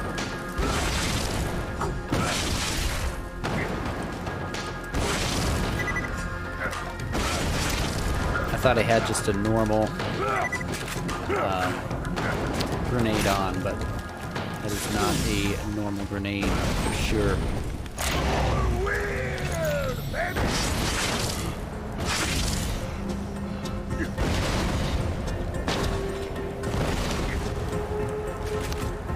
Alright, in the offhand, we're going to need 2,800% crit. So, let's get it all set up.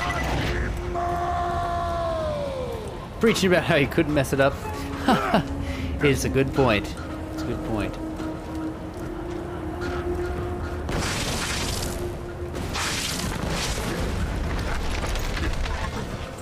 Yeah, I usually don't, you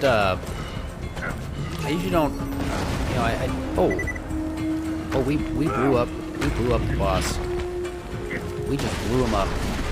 Should have done that last time. Now I know. I usually just farm the warrior with the moonshot until I get something usable, and then continue. So it didn't even occur to me to keep the farm open. So anyway, indeed, yeah, you just can't mess it up. It's too easy.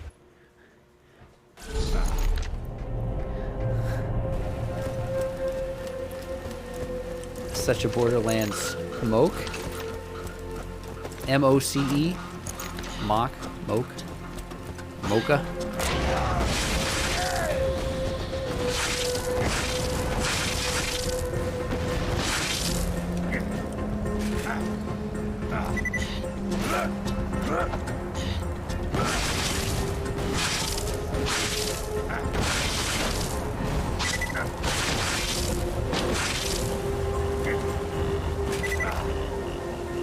Oh, such a Borderlands move.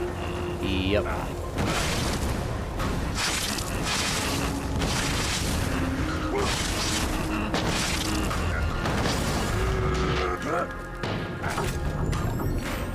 Yep. Now the handsome sorcerer is better. That's what's great. Is we actually have options in the game, you know.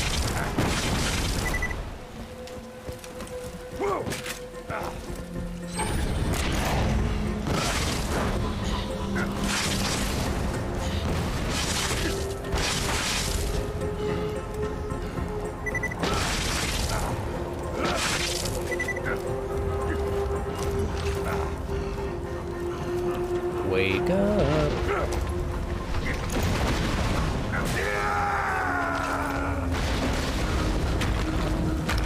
And looking for the drop. And we got one. It's hard to see the grip. Not matching grip. That's toward grip.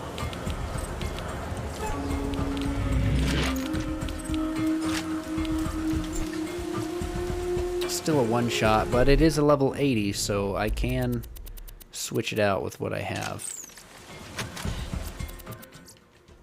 So, what parts can give me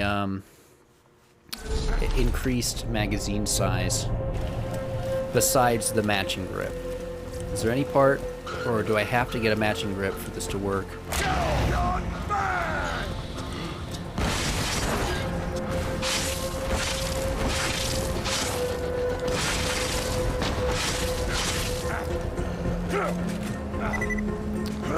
Bandit. Oh, Bandit gives magazine size. So would that be a Bandit anything, or a Bandit grip, or a Bandit stock?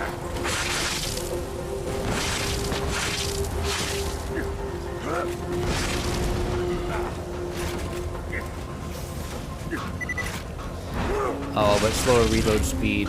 Yeah, and that thing already reloads pretty slow. The Bandit grip. I see.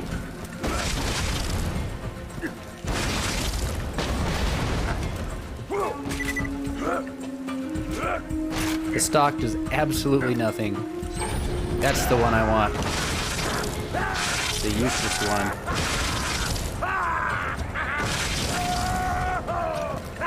For all guns, every gun type. Really, the bandit stock for all gun types is nothing.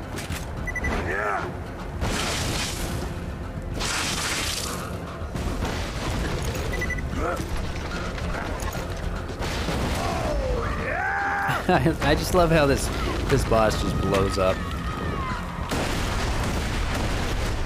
Here it is. What do we get? Okay. Literally the same thing. A level 80 though, that's nice. Just for fun comparison. Yeah, literally the same gun, except maybe different stock. Yep. So maybe I should take the different stock. Only SMG has a bit of accuracy, but that's about it. You know, that would be a good way to learn some of the weapon parts, is do a cross-examination of all of the manufacturers' different weapon parts for every weapon type, just to see if there's any particular ones that always do the same thing. Because right now I sort of have been working on it, you know, one at a time. A bandit stock on a particular weapon, you know.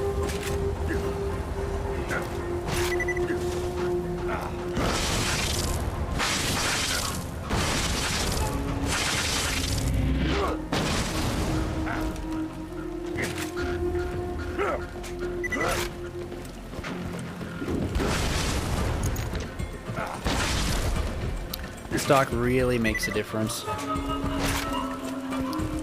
Yeah, I should look at those stocks a bit more.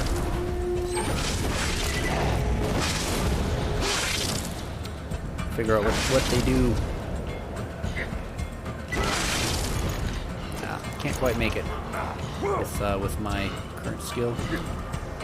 Mostly go for the doll stock. Okay.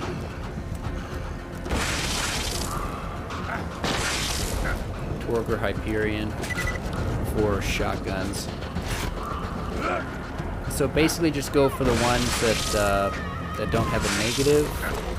Well, not always. I understand there's special cases, but... Oh! I forgot to hold the anything. Where's my lady fist? Oh, I don't have the lady fist. I have this random shotgun. There we go. Let's try this again.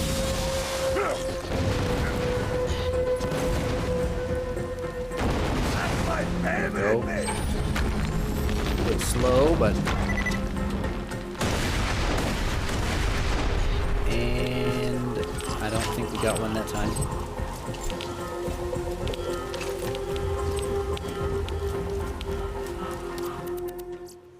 Also, I have not been keeping track of the farm counter. Anyone know where we are? Is this run 3? I think we're about run 3.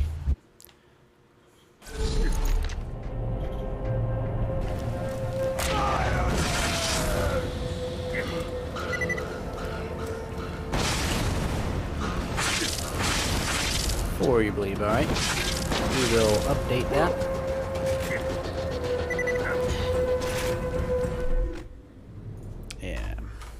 Okay.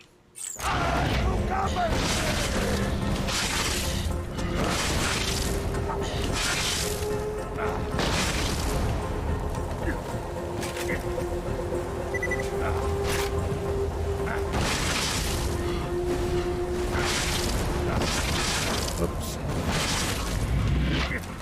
If I shoot too far in front of me, I'll just stop all my momentum.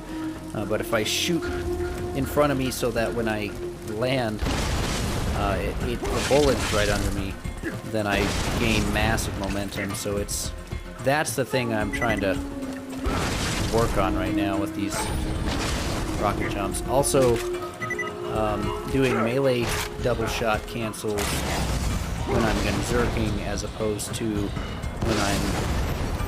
when I'm not gunzerking. I'll just do swap cancels. I need to flick as well. I'm not sure what what that is, Cupcake. Not sure what you mean by flick.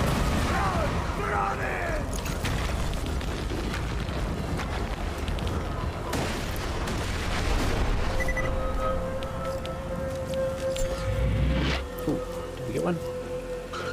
3-shot. What is the grip here? It's like Tediore grip.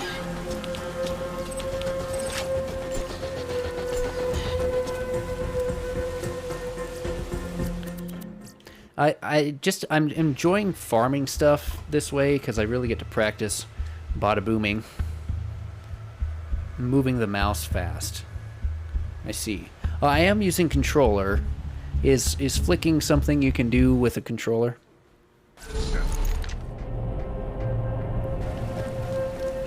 So if I want to go to the right, I need to sort of move my, of course with gotcha.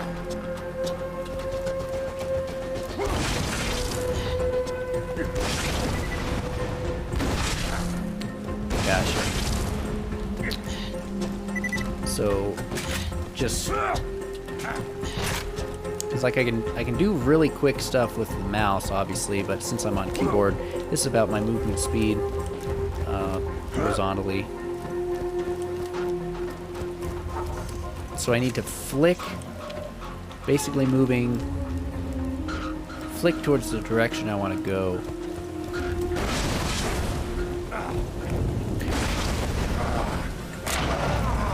Is this something that's going to give me extra speed or just carry my momentum?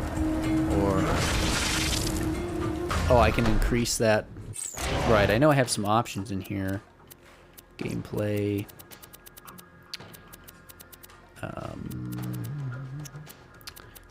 Controller.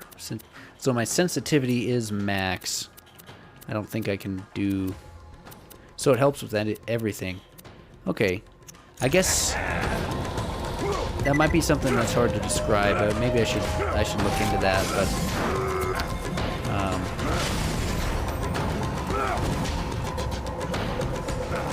I just I can't sort of picture in my head quite what you mean, and how I can use it to increase my momentum carry, increase my... oh, you have a mod for it on the controller. I see.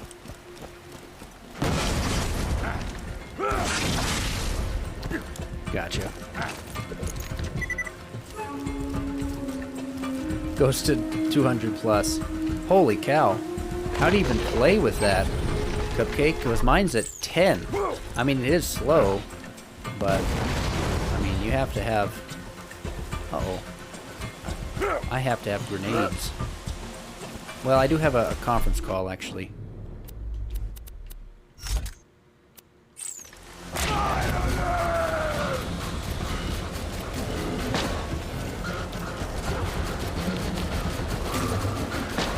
Jeez. Did I have the drunk effect there for a while? Yours is at 30. Okay. Yeah. I was like, how are you able to control anything? Okay, another Hyperion grip. Bandit stock. Alright.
probably take him out with just a lady fist. Okay, maybe not.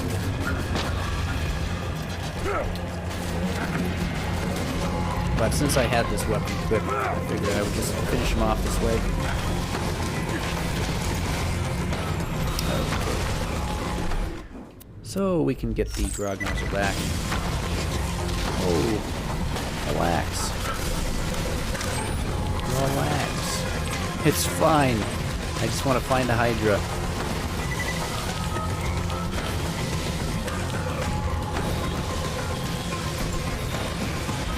Hydra? I don't think we got one this round. That's right. 6 completed runs with 3 drops. That's so far pretty good.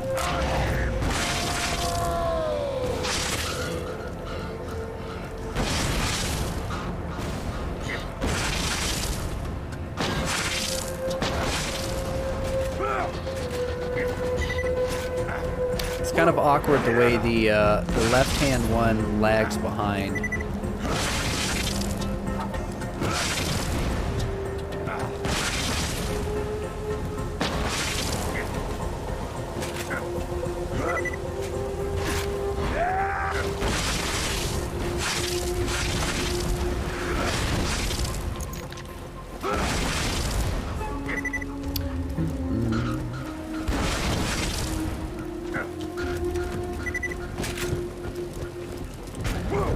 So, after I shoot to the ground, I need to be looking forward where I want to go, I guess. Oh, maybe I did realize how that helps. Huh. Yeah, you just kind of look at the ground, do the thing, and then if you're quick enough, you can look forward. Okay. I mean, that is a huge boost. Wow, thank you for telling me about that. It's wild. That's how people are getting so far.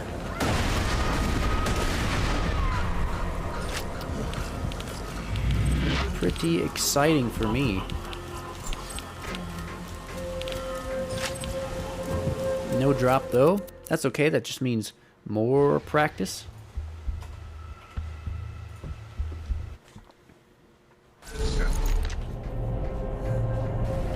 Yeah, Cupcake, last time you said I was getting pretty good at pretty good at the rocket jumps, but that you lag behind, but you know, I've got tips like that coming in all the time, so honestly mostly from you on the rocket jumping anyway.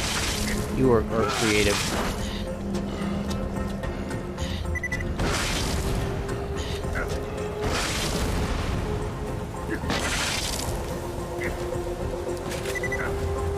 So the faster you flick, that probably just makes it easier to carry the momentum. I would imagine it probably doesn't assist in the momentum being carried. But having that movement speed to look the way you want probably just makes it easier.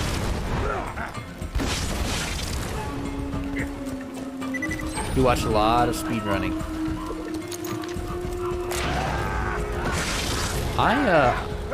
And you see them do it a lot. I started watching Deceptic's Games Done Quick speed run, the geared one. Definitely quick, but also it's tough because it's tough for me to think about speed running.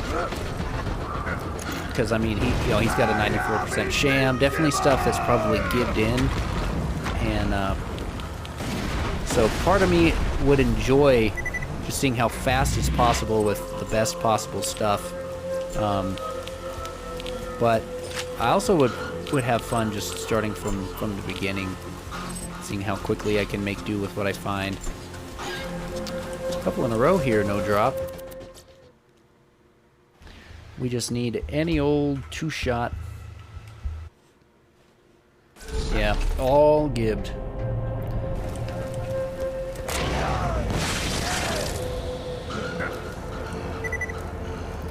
Yeah, that kind of speed run would be fun. I mean, rocket jumping is a good time, so that would be a good time.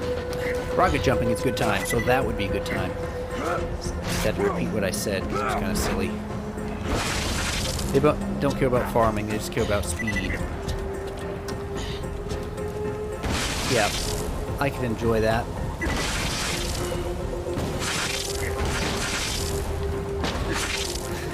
I keep wanting to shoot my left one, but as always, it's lagging behind.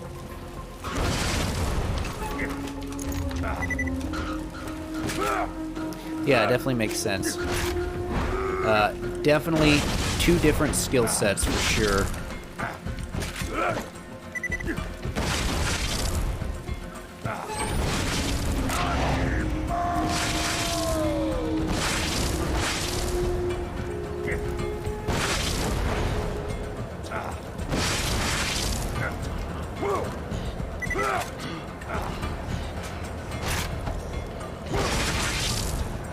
Wow. That flicking stuff really works. Exactly. Yeah. Yeah, like, I mean, and that's why I mentioned the 94% sham, just as an example. Because he had perfect bada booms, perfect sham. I'm sure he had to have perfect Norfleets, just because he had perfect everything else, so why not? And it's all about efficiency, and to have efficiency, you want the best of the best. So if you're already giving in other efficiency stuff, it's not a long stretch to say it was a perfect Norfleet as well. Also, he had a whole bunch of logs to skip dialogue, that kind of stuff, which was mentioned. That was something it was possible to duplicate those in game. That's something I hadn't known about that.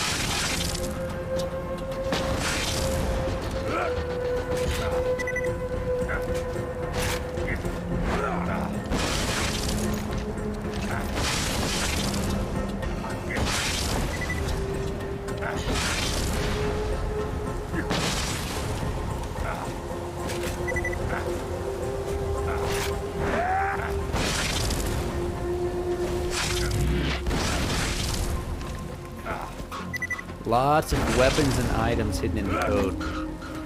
I hadn't even thought about that. I knew there was lots of things that didn't make it into the game. Those would be fun to mess with. I've never really had the opportunity to mess with that kind of stuff.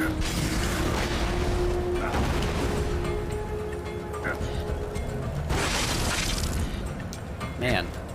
It just feels like I'm getting further when I manage to flick certain times.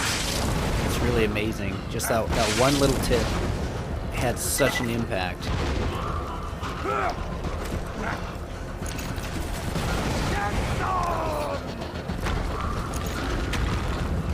It's called an error message. The text says, "This should not drop." This should not drop. This should not drop. That's pretty neat. This should not drop. Don't drop this. If this dropped... That's funny. Also, we got a skin. I wonder if that's a drop from this guy. Nova Star. Or maybe just a DLC drop. Hit it with that run number 11.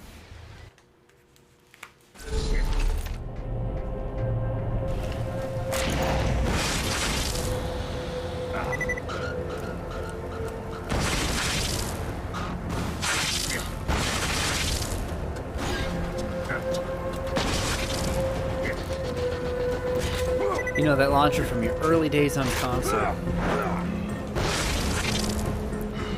The good old black weapons. Oh, was it black? Like the skin?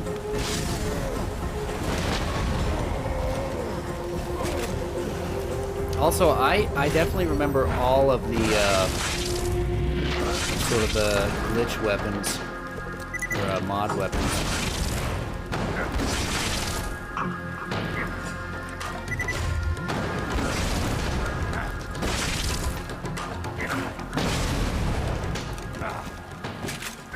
I I can tell if I'm making good time if I, based on how far I get before I have my second berserk. The black rarity.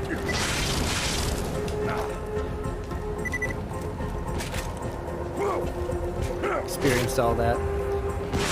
Yeah, sometimes I wish I was there, you know, during the community early days on a lot of different games.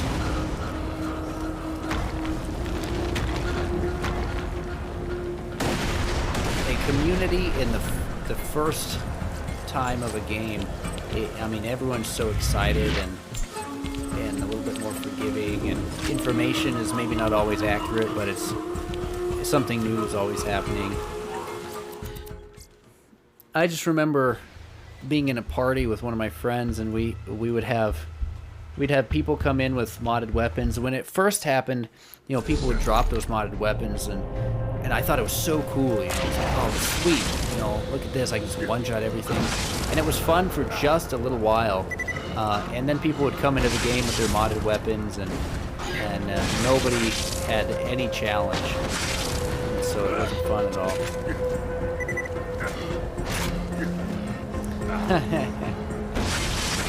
Yeah, I didn't. I'm a tough cookie to crack. What can I say? It's sometimes it can be hard to get me to try new things, or at least that's how it used to be. We played the game as soon as it dropped, but stopped playing. For shame. I'm just teasing.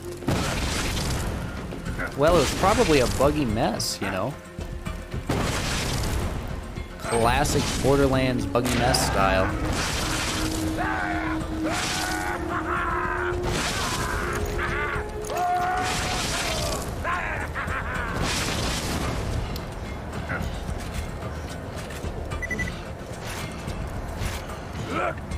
Nothing has drop rates. Apparently, we were talking about a 24-hour lockout. Old Scuffed Sally. You're Scuffed Sal, huh? What's this? Oh, this like save scuffed? Or not sure what you mean by that one. Man, old Rogue is being a stingy man. Stingy man. Every game is a buggy mess when it releases. Nowadays, that is very much true. But you know, Pong, when it released, it wasn't a buggy mess. It was ready to go. Bad comparison, really, because Pong is like a small line of code. But you know, N64, they released a game that kind of had to be ready to go. I think they did like correct some bugs in some of those N64 games, but I'm not quite sure how they did it, you know.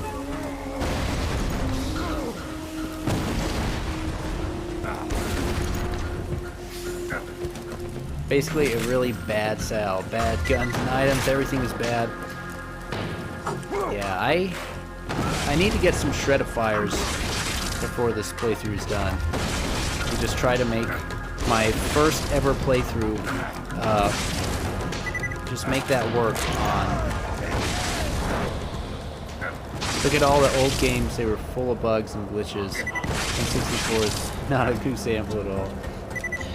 Well, I don't know, I think N64 as a console with the game it comes on, is a good example of the type of game, like my ideal types of games, where they kind of come out and they have to be good. That said, it was a different era. We're in kind of this more digital cloud era now. So in that way, it's not a great comparison for sure. They definitely were full of bugs, but I guess I should clarify a little bit more. You know, when I'm talking about bugs, I'm talking about things that, well, I can't remember anything specific about Borderlands 2, but, you know, when you play, I don't know if you've played, but, it's not nostalgia blinding me. Well, it has been a while since I played some of those games, but we've also had a really long time to find some of those glitches. I think it'd be best if we found a couple of examples to talk about.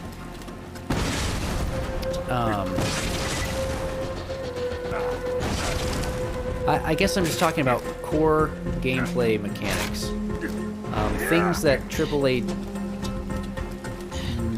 Maybe not AAA titles, because the core gameplay mechanics of games have been pretty sound.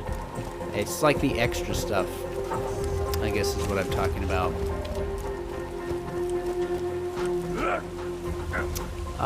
Let's see. What's the game? So, I think of Super Mario 64 versus Superman 64. And there's a stark difference in what works and what doesn't work. You know, like Superman 64, obviously a notoriously awful example, but it did come out on that console.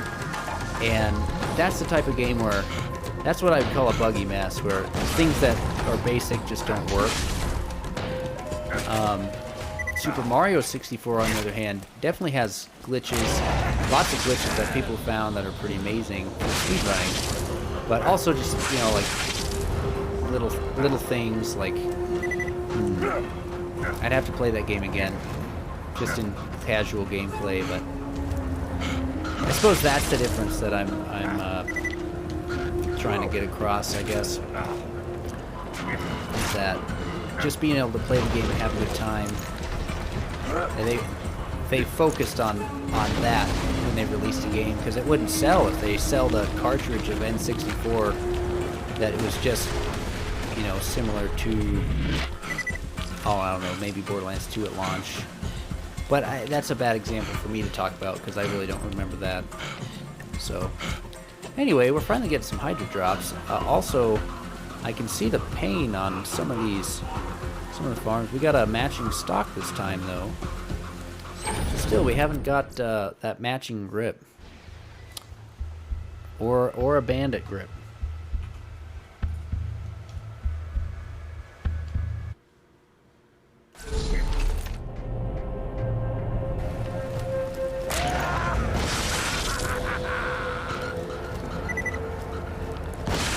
Older games were a lot smaller.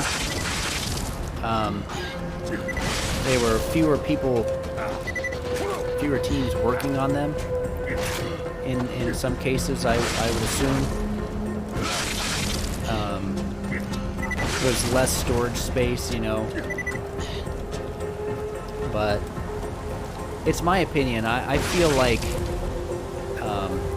games that came out on like cartridge days, they needed to be right when they left, and so there was a conscious effort, I would think, into, well, I guess let's play test this. We want it to feel right. We want it to be fun, and I feel a contrast between that and some of the newer stuff.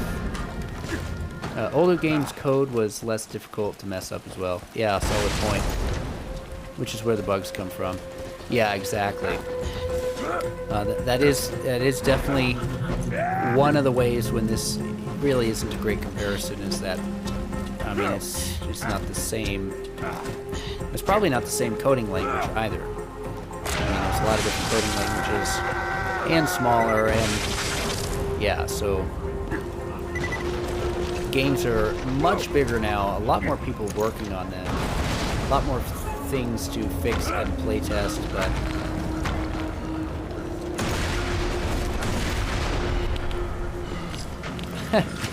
I'm just sitting here thinking about good old Superman 64. The only fun I had in that game, like actual fun, was playing that with my brothers on the multiplayer. Now that was a good time. Devs don't find as many bugs until they have millions of people playing it. That is a good point. I mean, it's a good strategy for them to hear about these bugs, because people are definitely gonna find them. That makes sense as just a numbers mathematical argument. It also makes sense as a business strategy. You know, you don't have to spend. I mean, millions of people playing a game and then reporting all these bugs. I mean, that is a powerhouse. It would be really hard to pay enough playtesters to get the same amount of information that millions of players are going to give. And they do have that capability now. So yeah, I think that's an excellent point. I hadn't really thought about that side of it either. You know, N64, it's sort of the same argument I was making, but for the other side, is that, you know, they had to release a console or a game on a something that's never going to be updated. It's got to be ready to rock. It's a very permanent medium. Cyberpunk was a good example since it had a really buggy launch because they released it too soon. Now they fixed every major issue the game had. Yeah, good on them for doing that. That is definitely the thing to do if you've released a buggy game, and assuming you have a passion or a want for that game to be fun. Because buggy mess games are only fun to a point, and then it's just there's no fun at all.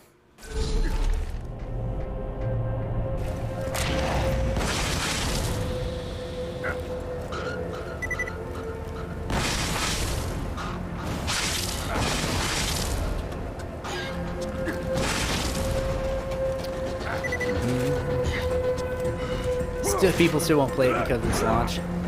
Yeah, I have not played it. I purchased it. I actually do have that Cyberpunk on PC, so that definitely could be something that I play. It hasn't really been on my hot spot, but you know, just a playthrough probably wouldn't hurt.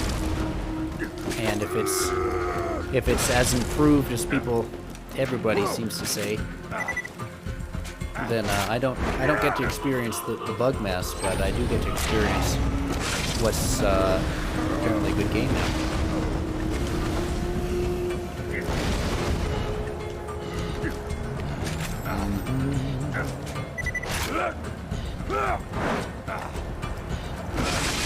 People complain about timing issues like repeating NPCs. Yeah, I don't know how it was on launch, but I did hear it's something that's actually kind of fun to talk about because it was such a hyped up game, and that hype really plays a role.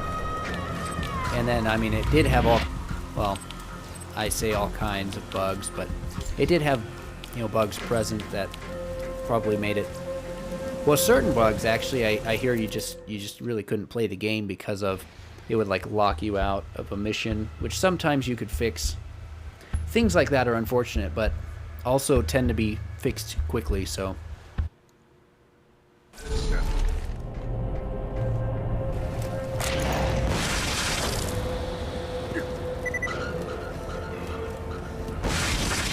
All right, we are pretty close to the end of stream time. We're actually a couple minutes over, but I want to hit this guy maybe 2 more times. Just hopefully we can get another Hydra. We've gotten quite a few Hydras, but they all have not had the right grip type, so... They've been working on Cyberpunk for several years. Yeah, long time to be working on a game too. Well, I say long time to be working on a game. I mean, that's pretty average. It's, you know, years on a game, but a couple of years on one project, it's a lot of hard work, I guess.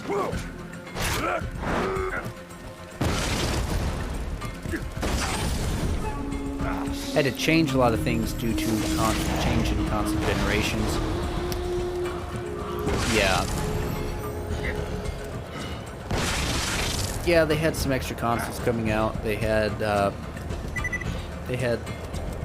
COVID regulations really restricting them. And then they had, I don't know, someone decided to release it, and they also decided to stick with it and keep fixing it, so it is what it is.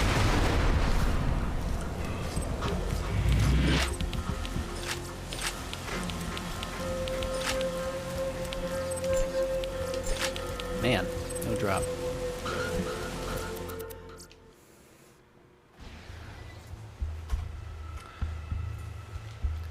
We're gonna hit 20. Run number 20 will be our last one.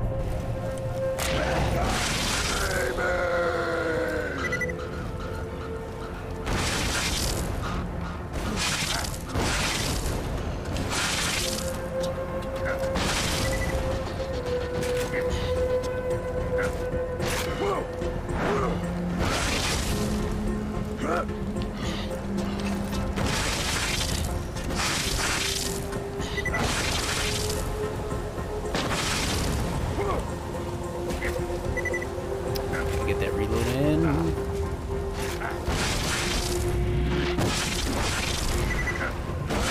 The polishers made them release early or lose funding. Ooh, that's rough.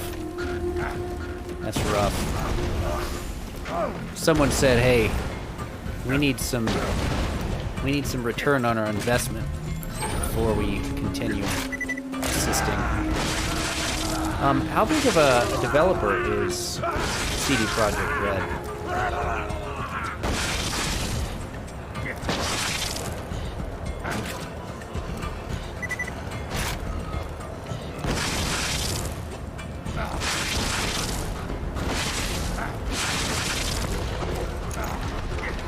Oh, stuck in the boss.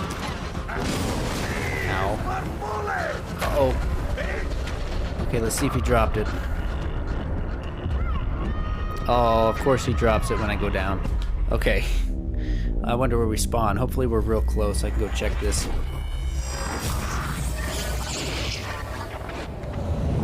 Come on, game. Make it worth it for me.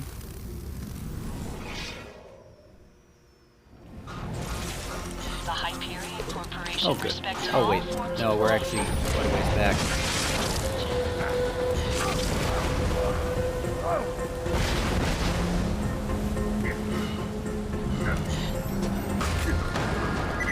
The one before Cyberpunk was Witcher 3. Okay.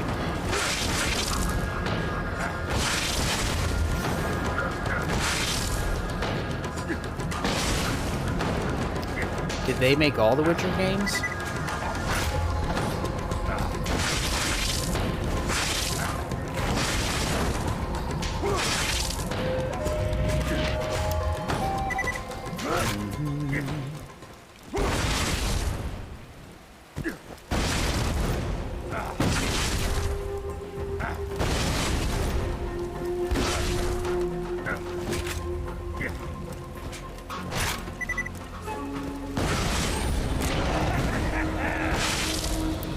Nice.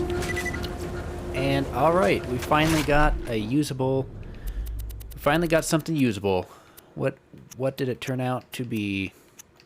5 shots. Oh, lots of hydras in here. Wait a minute. Where is it? Oh, there it is. Okay, so we got the matching grip. And, well, that's it. No extra pellet count. Man, farming a perfect one of these would take a while. Anyway, that works out. We have we can do our deputy build now. Oh, of course, we'll have to switch it up for money shot. There we go. Sweet. Level 80 Hydra. Level 80 Hydra.